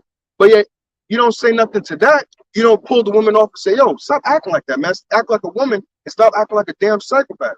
But the man says, stop. Yo, what's wrong with you? You can't do that. So what? Seeing, having no, what's the word? Forgot the word I'm looking for, but basically no consequence is what it is. Since there's no consequence here for women, because I could say what I want. I could talk to the nigga how I want to talk. What you gonna do? Right. Yeah. And when the destruction comes, they're gonna find out. They're gonna find out because guess what? You're gonna need protection. Everybody is gonna need protection. Okay, and that's why the Lord made women as a helpmeet for men, but he also made man as a protector and a provider for women. So we know we help each other. But guess what? A man can survive without a woman. In a real world, a woman cannot survive without a man. Okay? If the world was just full of women, the world would go extinct. Everybody would die. Okay? But anyway, the point is, going back to what we were reading here, this is the destruction the Lord is bringing. Yahushua, the man himself. And he's coming pissed off. With power. He's a God that's coming on the earth. What? Going back to Isaiah chapter 63, verse 3. It says, I have trodden the winepress alone, and of the people there was none with me. For I will tread them in mine anger. See that? In mine anger. So when the Lord comes back, when the Messiah comes back, he's coming back angry. Go on. And trample them in my fury, Mm-hmm. and their blood shall be sprinkled upon my garment. So he's gonna be, you know what I'm saying? He ain't gonna be stepping on it like he's having a merry old time. He's gonna be pissed off, stomping him out. All right. You know when somebody pisses you off and you're doing something, whether you're cooking or you're doing something, and all of a sudden you get mad aggressive with it out of nowhere. You know, you just know that the person is pissed off. You know, you're gonna tell me I'm fucking do this shit. You know what I'm saying? They just go mad as shit. They just, you're like, oh, calm down. You know, but that's what Yahushua is saying, right? Like, I ain't gonna be to it. Put your back into it. Get into it. Go ahead. And trample them in my fury. So the grapes represent the people. And Yahushua is not gonna come down with his glorious apparel and just start stepping on heads and having blood spill on him. Okay, no. But it represents the destruction that he's gonna bring. Really via his chariot. Okay, a lot of that destruction is gonna come because remember, if the Lord's chariot is that huge, what size do you think the laser beam is gonna be? And who says a chariot has to produce only one laser beam at a time? He can strike multiple places at once, do aerial damage. You know, and you know that it's gonna be a disintegration because that's what Ezra said. Ezra said, according to Ezra in 2nd Ezra 13, he saw an innumerable multitude. That means there had to be so much he couldn't count. And he said, just like that, it became a dust that smell of smoke. So what happened? That heat from the laser, from the chariot, completely eviscerated them. Poof. Like, is the movie Worlds with Tom Cruise, where you see him running, and then poof, the old lady, all that's left is her clothes, because she just got beam. So that's what's going to be happening here. Now, you tell me, after seeing something like that, you're going to open your mouth and say something. Ezra himself said he saw it in a vision and he was afraid. So literally, the Lord's going to be wiping people off the face of the planet Earth. What? And Go their to verse 6. oh, go to verse 6? Yeah, go to verse. No, keep reading to me. Oh, it says, and their blood shall be sprinkled upon my garments. And that's somebody that's like really into it. You know, like he's not worried about, you know, hitting you in a delicate way or trying to hit a certain pressure point. That's somebody just straight up, taking your ass out. You know, a serial killer that done gone mad and they just keep hitting you, and all you see is the blood splattering all upon them. Well, Stabbing, smothering. Yeah. It's like, all right, Look at stop. that. well, the scripture says that he shall leave them neither root nor branch. So that's Yeah. like complete decimation. Ain't no I'm just gonna take the leaves and then I'll cut off the stem just a little bit. No, it's I'm decimating this whole thing, including the thing itself and the land. Almost reminds you of Elijah's sacrifice, where he Yep. asked the Lord to bring down the fire from heaven. What did it do? It consumed the wood, the water, the stone on which the sacrifice was going to be on, everything. You see, and that's how the Lord shows his power. That's why it talks about great wrath. All right. Second Peter talks about the elements shall melt with fervent heat. These are all things that are going to happen upon the return of our Lord. That's why scriptures say that again, it's never been like this before. Nowhere in history are we going to see, or have we seen the kind of destruction that's going to come when the Lord comes back. That's why he gets all that credit for the kind of destruction, the decimation, the annihilation. You know, he says what? He's going to scream like a travailing woman. That means he's going to get off like that war cry. You know, that's not something you want to play with. You know, he's going to come in like a lion, man. Come on, bro. Like, it's about to be a wrap, bro. It's going to be overkill. That's why it takes only 1 hour for this place to be out of here, man. From East Coast to West Coast, what's that? 5,500 miles, all completely decimated, man. That's a beautiful thing. Beautiful thing right there. You got it. That's right. Huh? Let's look at this. All right, go ahead. And I will stain all my raiment. For the day of vengeance is in my heart, and the year of my redeemed is come. Yeah, so the Lord is thinking about this. The day that he gets to come back and have his revenge. People tell you, no, revenge, you're not supposed to have revenge. Revenge is not good. Lord's coming back for revenge. Who's going to stop him? Yeah, damn sure ain't going to be us. You know? So who's going to stop Yahushua from getting his revenge? Who's going to stop the Most High from getting his revenge? Nobody. So the Lord is up there thinking about the day of vengeance, about how he's going to completely unleash upon the planet Earth. Go on. Because what you're doing is you're destroying his creation. You're destroying the earth. You're destroying the people. You're destroying the laws. You're destroying nature. You're destroying everything.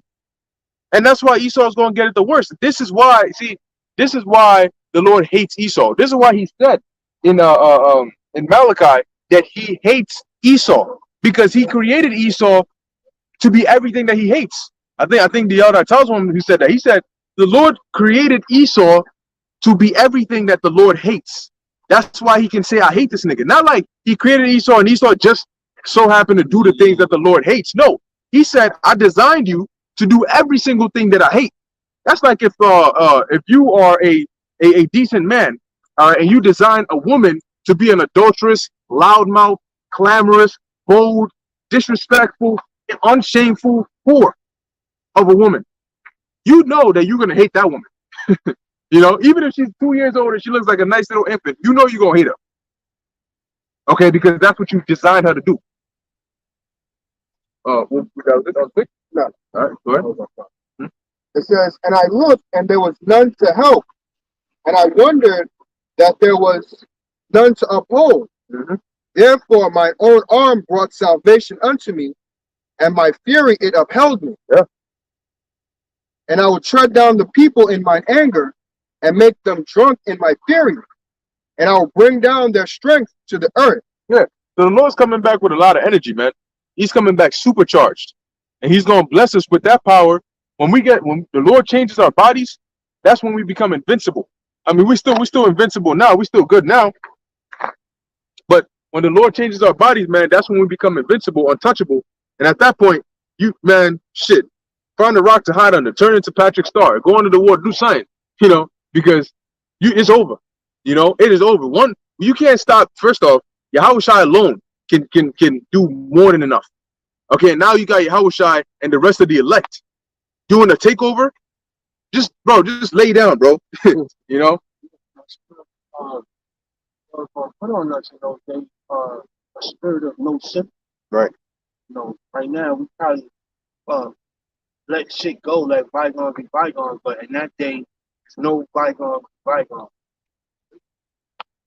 To just give an illustration, if you ever watch that show, my bad spoilers, but if you ever watch that show Invincible, when Omni-Man went to the other dimension, I forgot what that them aliens was called, and he completely wiped out that whole entire planet, let nothing.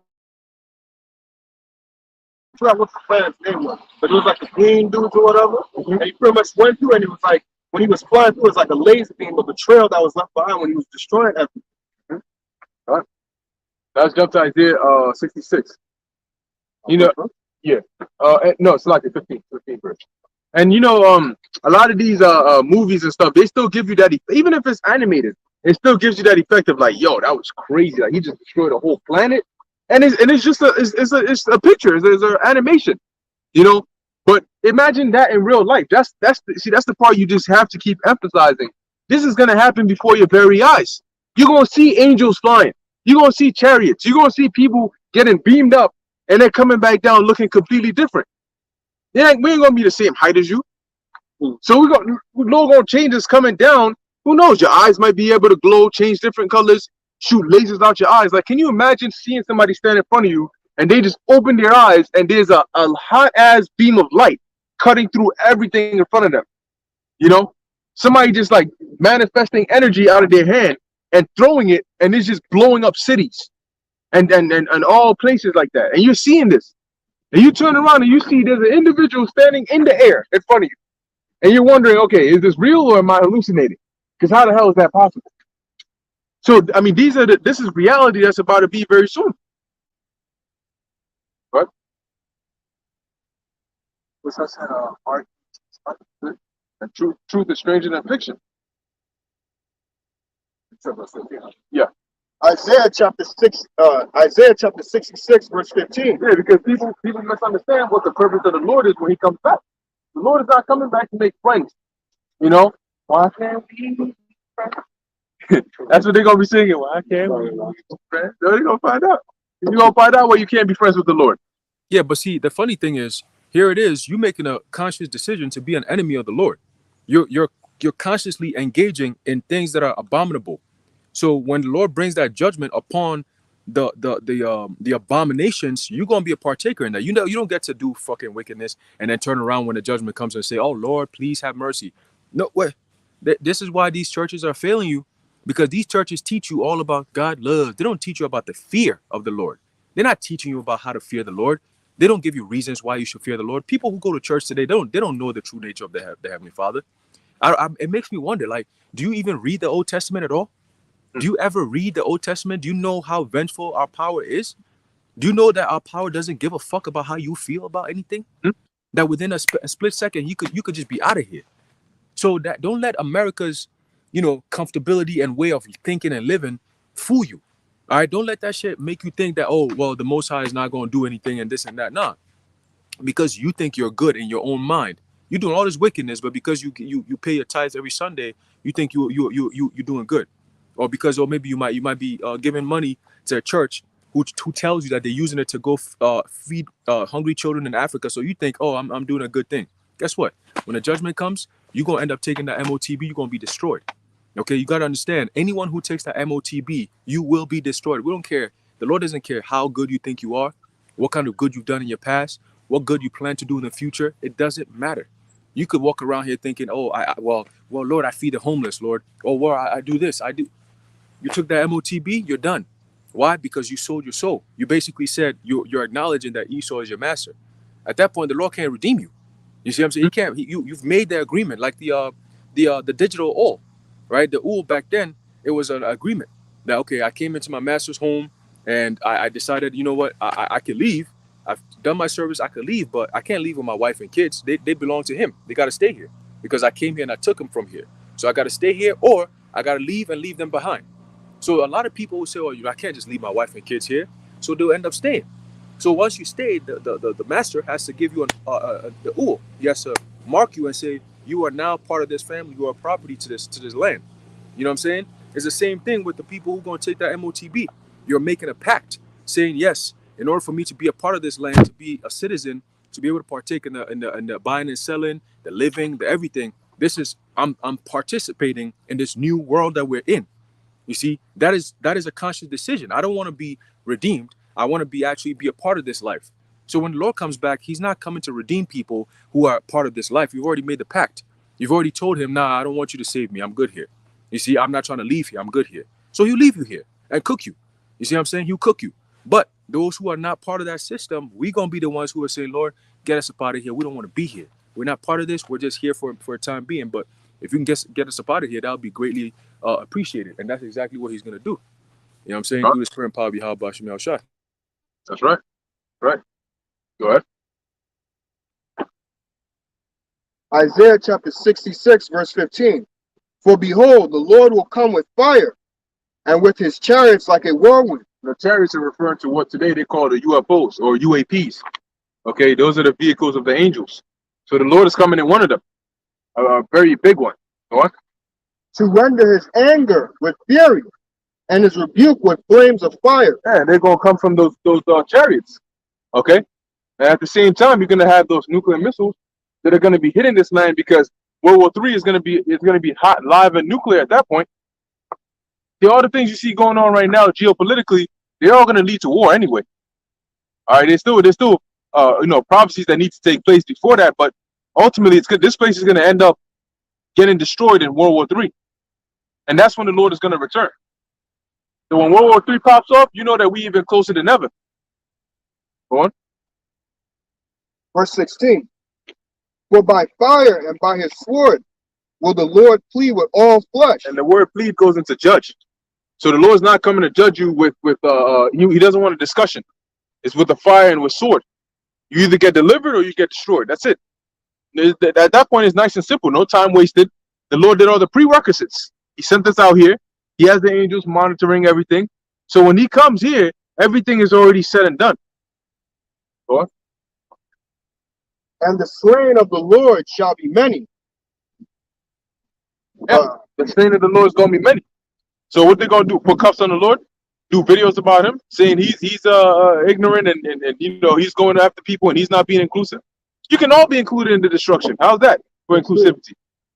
You know, you can be included in the famine. You can be included in the death. You can be resurrected and then thrown into the lake of fire. You want inclusion? That was it on that? Okay. It says, verse 17. They that sanctify themselves and purify themselves in the gardens behind one tree in the midst, eating swine's flesh. Eating swine's flesh, and that's against the law. You ain't supposed to eat swine's flesh. So they're breaking the laws. Go on. And the abomination and the mouth which is also off, shall be consumed together, saith the Lord. So basically, those that get caught, those that are still partaking in these wicked activities, guess what? The Lord's gonna get your ass too. No exemption. The only exemption is if you're the elect, especially here if you're in the soils of America. You know, if you're in the soils of America and the Lord got it to where you ain't gonna leave. There's people who have a set judgment that has to be here in this land, and the Lord's gonna have it to where you are not gonna leave this land until you get your judgment. All right, so now let's jump. You good? Yeah, let's jump back to 34. Oh, okay. You good now, though? This is verse 1. Isaiah 34:1. Come near. Now, Isaiah 34 is going into metaphorically what it's representing is the destruction of America, to put it plainly. But metaphorically, is describing that as a sacrifice. Okay, it's describing the way America is going to be destroyed with the people inside of it and everything as a sacrifice that the Lord is gonna do. Okay, and the fire he's gonna use is gonna be from those nuclear missiles. Okay, and from those chariots. And why is the Lord gonna destroy this place and sacrifice the people in it? Because of all their wickedness. Because Yahushua was a sacrifice for our sins, but you're gonna have to pay for your sins with your blood. That's why the scriptures say, off hands.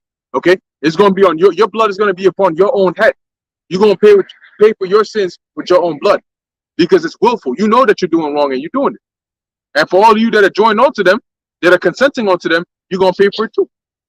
So you guys can all be inclusive then. Yeah, free stuff, man. You know what I'm saying? I'm talking about increase for the brothers off fine. Yep. If you see a wicked man and you don't want him, versus when you do want him. Isaiah 34:1. Come near, ye nations, to hear and hearken. Ye people, let the earth hear, and all that is therein, the world and all the things that come forth of it. Yeah, come here. This announcement that we're giving. Go on. For the indignation of the Lord is upon all the nations. Yeah, the anger of the Lord is upon all the nations, not just Israel, not just Esau, but all the nations. Carry on. As a matter of fact, in the time of Noah, his anger was upon the whole world. That's why only 8 souls made it. Hey, And his fury upon all their armies. He have utterly destroyed them. Yeah, what your armies are compared to, it's like ants. It's like if you stepped on one ant.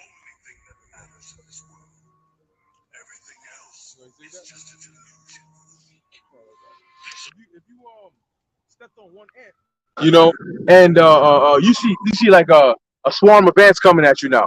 You got like a pack of 10, another pack of 10, then a pack of 20, and the queen is on top. And they holding her up, and she just coming at you like this with her antennas and shit. You looking down at them like, yo, son, like I got so many options. I could just pour water on your ass. That's how the Lord is going to look at these armies. That in an instant he could just lift up his foot and stomp on your ass. Remember, the Lord likened us onto a worm. So imagine an army of worms coming at you. Some got helmets on, some got some breastplate, and they just like wiggling. And you looking at this shit like this nigga. Y'all talking all that pride talk, and this what you come up to me with? He have utterly destroyed them. He have delivered them to the slaughter. Their slain also shall be cast out. Right, he has delivered them to the slaughter. And likened unto a sacrifice, you would bring the animal back in the wilderness. You would bring the animal to the tent, okay, the door of the tabernacle, because the tabernacle was designed in a way where you had the outer court, right? You had the walls, the tent walls on the outside, and then within you would have the altar of sacrifice, right? The altar for offerings and so on and so forth, and you also had another altar of incense. But the altar of incense was within the actual holy place of the tabernacle, and then within the holy place you had the holy of holies. Okay, so you would have the priest that would be on the compound when it comes to the sacrifice. They also had a basin of water. Okay, they had the materials that they needed, and then you would have the inside of the holy place is where you would have the table, you would have the menorah, you would have the lights, the shewbread, and then the incense lighting and all of those things. So the Lord is likening these people onto a slaughter, because you would bring the animal for whatever offering it is, a burnt offering, a meat offering, whatever. Well, maybe not a meat offering, because a meat offering, it says meat offering, but it's really a gift offering, and that's really with flour and grain and so on. But the point is, you would bring the animal and the priest would slaughter it. Okay, they would slaughter it, they would take the blood, put it, and then do what they got to do. But the point is, they would slaughter the animal first. So that's what the Lord is going to do. He's bringing a great slaughter to this place. Go on. And the stink shall come up out of their carcasses, and the mountains shall be melted with their blood, and all the hosts of heaven shall be dissolved. Yep. And that's going to be from what? From that heat. And the heavens shall be rolled together as a scroll. That's referred to mushroom clouds. When the missiles and the bombs drop, okay, and then you see that sudden smoke come up, and then it bubbles up like a mushroom. Okay, that is what is referred to as a scroll, like a scroll that's rolled together.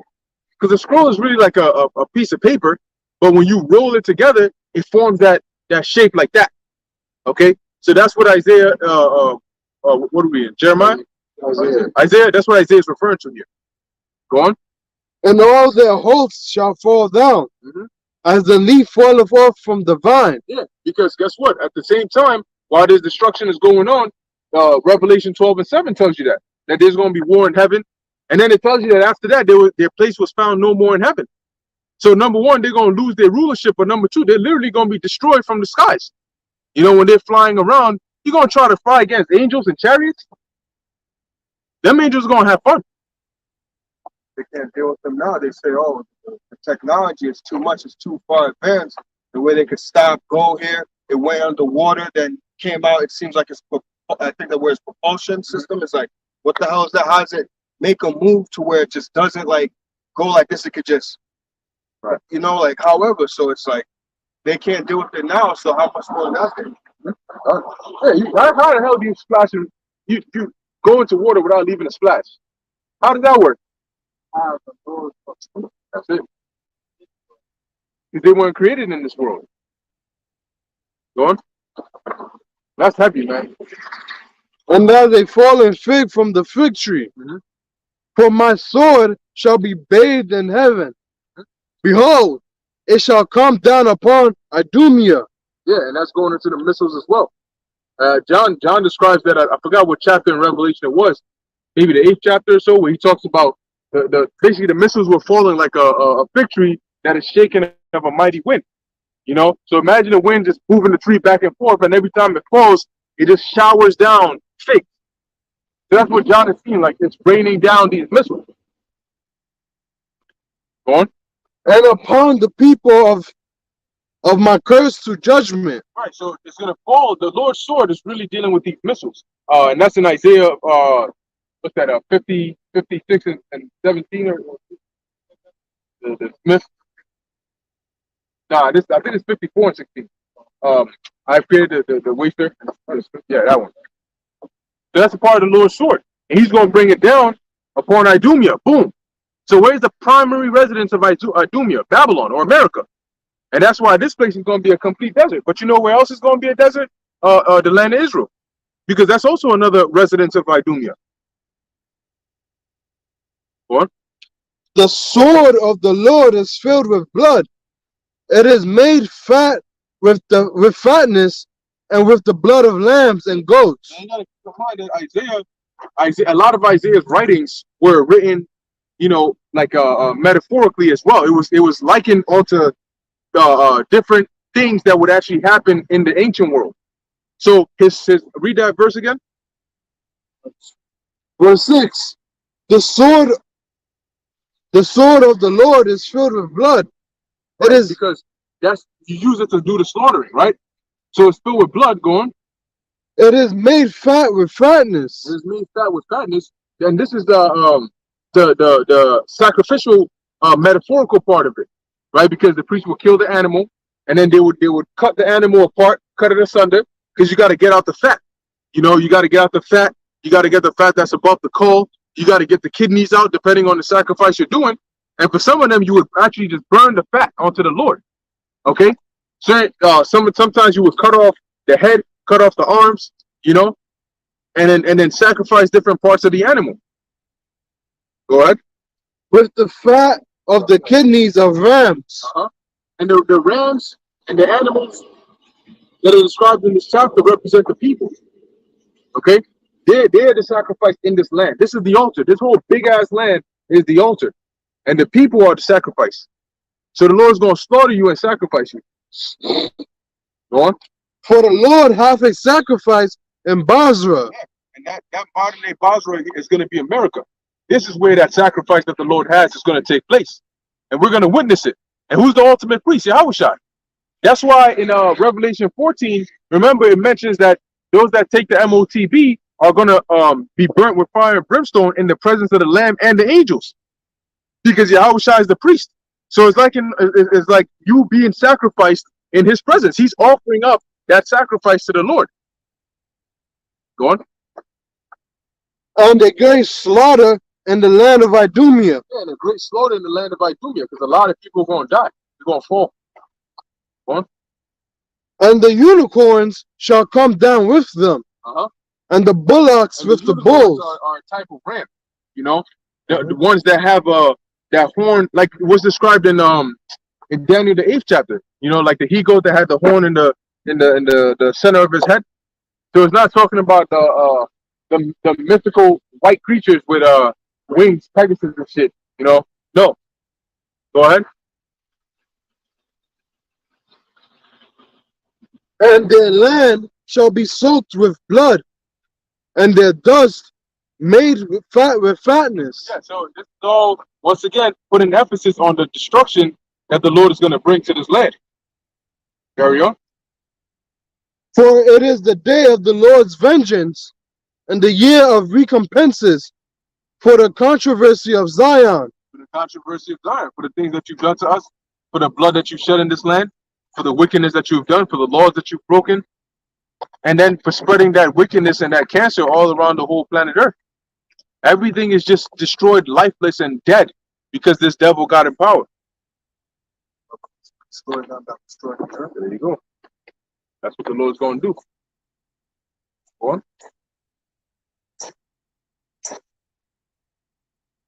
Yeah, go on. And the streams thereof shall be turned into pitch, and the dust thereof into brimstone. Yeah, because of the fire. So what's going to happen to the water? The water's going to dry up. What is it? The dust thereof shall be turned to brimstone. So everything in here, from your lakes to your wells to your rivers, all of it is going to dry up, and eventually it's just going to become, after the burning, it's just going to become sand. You know, back to the base elemental form. Go on. And the land thereof shall become burning pitch. It shall not be quenched night nor day. That fire is going to burn. I mean, it's going to be a lot of fire. So much. You know how much fire it takes to burn the whole continent, the whole land of North America? That's not a fire that goes out in 1 or 2 days. Here it is. They're talking about wildfires in Canada that were going off for weeks and months or whatever the case is, and those are wildfires. What you think the fire that's burning on the whole land this size is? How long do you think that's going to burn for? When you out there barbecue, coal and everything sundered and burned to the very last compound, it looks like the brown sand. You know what I'm saying? And it's ash, but you'll see mostly the sandy residue. Yeah. So this place is going to be. It's definitely going to be. It's going to be talked about for sure. You know, a recollection of what happened in the past. Hey, I think in the precept, I'm not if you could bring it back. It talked about pitch. It's gonna be like pitch, right? If you could bring that back real quick. Verse 9. And the streams thereof shall be turned into pitch. Right. And what is pitch? Pitch is pretty much like tar. You know what I'm saying? Like that's what they used back in Egypt. You know, when we were building a lot of these infrastructure back in Egypt, we used something known as pitch. You know, it's like this black substance that was almost like glue. It's gooey, you know, and that's I forget what elements you add together and you burn it, and then it becomes like that. It becomes real dark and thick, and you know, it has a smell to it, you know, and that's pitch. And guess what? That's how America is going to be when all the elements are mixed in, and you got trees, you got buildings, you got steel, you got gold, you got stones, you got glass. I mean, everything is being melted, man. And it's all mixed together with the people and the cars and the chemicals. You got gas stations that's filled with gas. You got chemical plants, pharmaceutical plants in America that they do big things. You know, so Esau is very clever. What he did was he started to open up a lot of these pharmaceutical companies. They're doing it underground now. You see what I'm saying? Because they understand what's coming at the top of the earth. So they're doing everything underground. But even though with that, we're still gonna come there to see you. So we're gonna come there, we're gonna explore your big cities, your underground cities and all that shit. And we're gonna put fire to them bitches too. We're gonna cook it all up too. So America, the land, and America, the underground, is all gonna be cooked as well. So America itself, it will be, scripture says, it will be non-inhabitable, uninhabitable, meaning the damage that's gonna be done to this specific land and everything in it is gonna be one spoken of for ages. That's why the scripture says that the smoke ascendeth up to heaven forever. It's not really forever. It just means for a very long time. Okay, an endless duration of time. But ultimately, the Lord's going to put an end to that smoke. But it'll be a memorial. You know, you pass over America 500 years from now and be like, yo, I remember this place, man. I remember, yo, that used to be down there. Used to be Texas. That over there used to be New York. Damn, like you can't even see the lines. Like everything is gone. Like I can't even differentiate where's New York and where's Jersey or none of that. It's just one big piece of land. And it's just decimated. It's not even going to be recognized as a land anymore because you're not going to see soil. You're not going. Scripture says desert creatures are going to be here, doleful creatures, and so on and so forth, demons, devils. You know, so it's not going to be a place that's a beautiful place. It's going to be the opposite. You know, and that's the end result of Esau, Edom, and your works, man. This is what happens when you come into this land. It was beautiful. It was a paradise. And then this is how you end it off. The Most High destroys it all completely because of your devils and your works, man. You know? But you got it. Yep. This is definitely gonna be a sight to see, man. Let alone to talk about. You know, like today, ancient Egypt is talked about, you know, and for those that know the history, and that land wasn't completely destroyed, right? Even the lands that are mentioned in the scriptures, they're still referenced and, you know, spoken of in historical context. When you go to museums, they'll tell you, yeah, this region right here, this is where this took place, this is where that took place. And the events that took place on those lands were significant, but it's not going to be as talked about as the destruction of a land like this. Because all the things that this place is known for and the way it's going to be taken down. And I mean, that's going to be like the refreshing of the world, the reintroduction of the spiritual aspect and the supernatural aspect of everything. You know, the final closing of Esau's chapter. So when the history of America is spoken about in the kingdom, there's going to be a whole lot about it. You know, just like today, we read in the scriptures, we read about the time of the Acts of the Apostles. They'll talk about Jerusalem. They'll talk about, you know, they went over here and Apostle Paul went to Asia Minor, and, you know, this happened at this area and the siege of Jerusalem. Guess what? The lands that you read of in the scriptures in the kingdom, these lands are going to be spoken about. There was a place called New York. There was a place called, you know, Texas and Washington and London, you know, and over here they did this and over here they did that. And we're going to be able to recollect all of that and know what it's about. But there's going to be, you know, actual stories told about the things that we did here, you know, the lives that we lived, the things that we went through, slave trades and all that. Go on. Verse 10. It shall not be quenched night nor day. The smoke thereof shall go up forever, from generation to generation. It's a long time. Go on. It shall lie waste, none shall pass through it forever and ever. Yeah. So the destruction that's going to happen to this place is going to be so bad that the land will only exist in memory. Meaning, America with buildings and cars and people and civilization is only going to be that way in memory. You know, remembering, I remember there was a Six Flags where they had these roller coasters and shit. Yo, remember that place over there? It's only going to exist in memory because anybody that looks at America is going to see that desert, that land, you know, that smoke. Go on. Verse 11. But the cormorant, yeah. But the cormorant and the bittern shall possess it. The owl also and the raven shall dwell in it, and he shall stretch out upon it the line of confusion. Yeah, the line of confusion, like the brother was going into. Meaning that by the time this place is done, you're not going to be, see, say you fly in a plane, right? When you're in an airplane, you go up a little bit, you start to see that the land, first you'll see you see the road, you see the cars, you see the streets, you see the lights. But the higher and higher you go, it starts to look less and less like actual streets and cars and more just like shapes. You know, areas you see green, some places you see blue, and you'll see actual lines and divisions of the land. But when this place is destroyed, all of that is going to be wiped. Okay, so that's why it's likened onto the line of confusion, because you're not going to be able to tell one landmass from the other.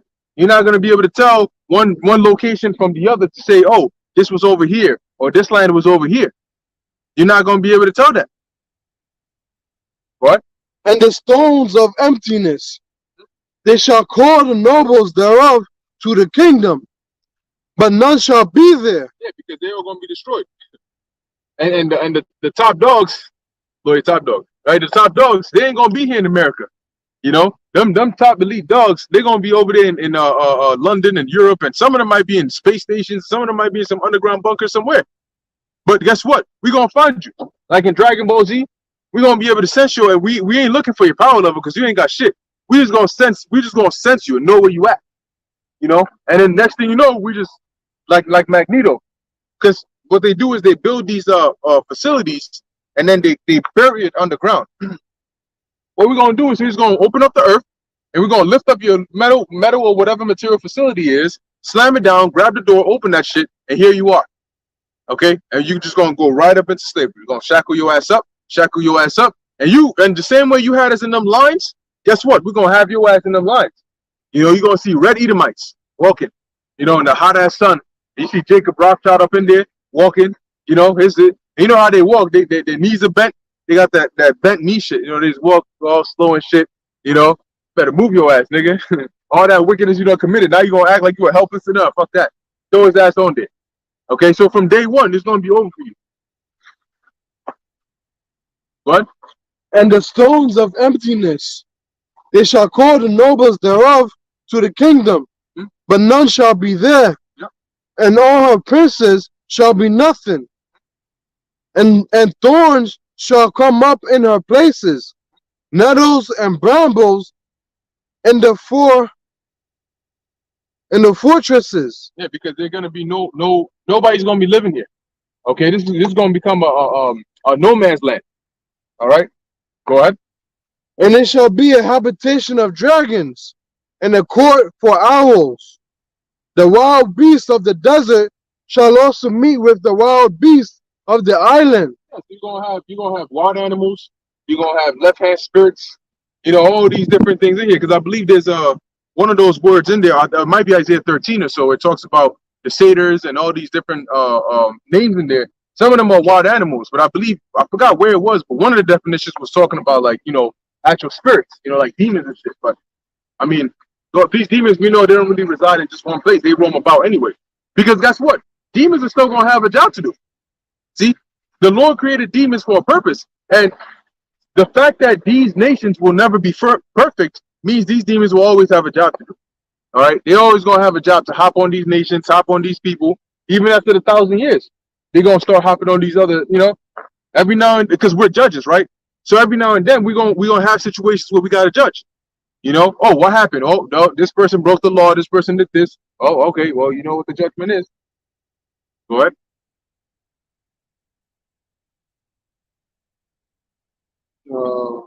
Because guess what? Even during King Solomon's time, where there was peace, there was still wickedness going on. And the satyr shall cry to his fellow.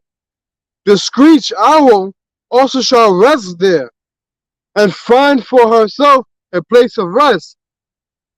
There shall the great owl make her nest, and lay, and hatch, and gather under her shadow.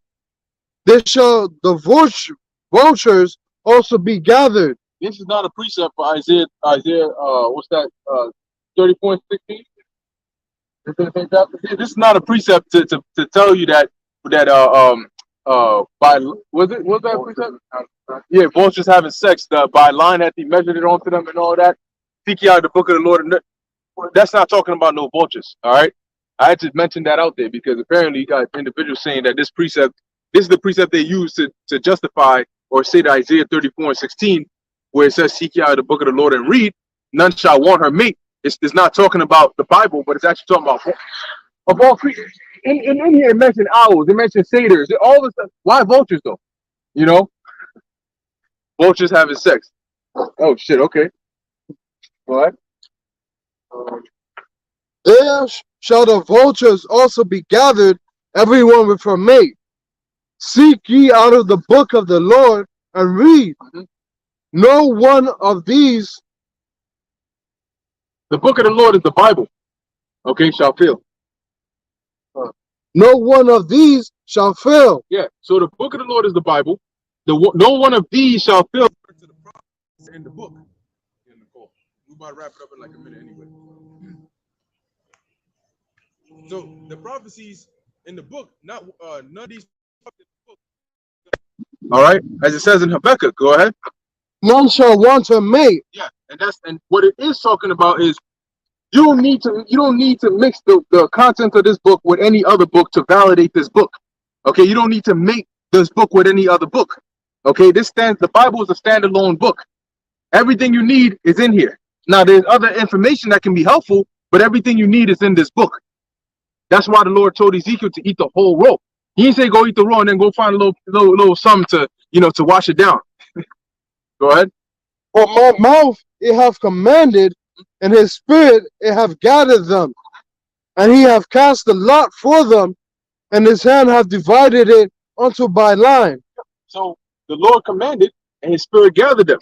So on one tip, that's why you have all of these different books put together here in one for us. But on the other hand, too, what else did the Lord's Spirit gather? The elect. Okay? And by measure has he divided it onto them, which is why you got certain prophets that have a greater portion, you got certain prophets that have a fewer portion. But nevertheless, their words are still important. The book of Obadiah has only one chapter, but that chapter is heavy. The book of Revelation, the book of Isaiah, the book of Jeremiah, they had a lot more chapters. These are all different measures as the Lord divided it onto them, but nevertheless, it's all heavy and it's all important. Finish it off. They shall possess it forever. From generation to generation shall they dwell therein. Go. All right. So ultimately, that's pretty much it on that. All right. We're going to close it out here. The whole point is, man, this is what the end of the world looks like. So, don't let it get to you too much, but expect it to be like this and worse before the destruction comes, because this is just surreal. This is just straight madness. Anyway, what else got anything on here? Haran, you got anything? All right, cool. So with that, we're gonna end it here, and we definitely pray for fewer days. May Yahweh Ba'ashem Yahweh Shai speed up these days. Have the MOTB come out as soon as possible so we can get out of here. And Lord willing, keep us in that time. So Lord willing, this is edifying to the elect. In closing, we want to give all praises, honor, and glory to Yahweh. Until next time, Shalom. Shalom to the elect. Shalom. Yahweh Shemel Shabrak to you, brothers. Shalom. Come on.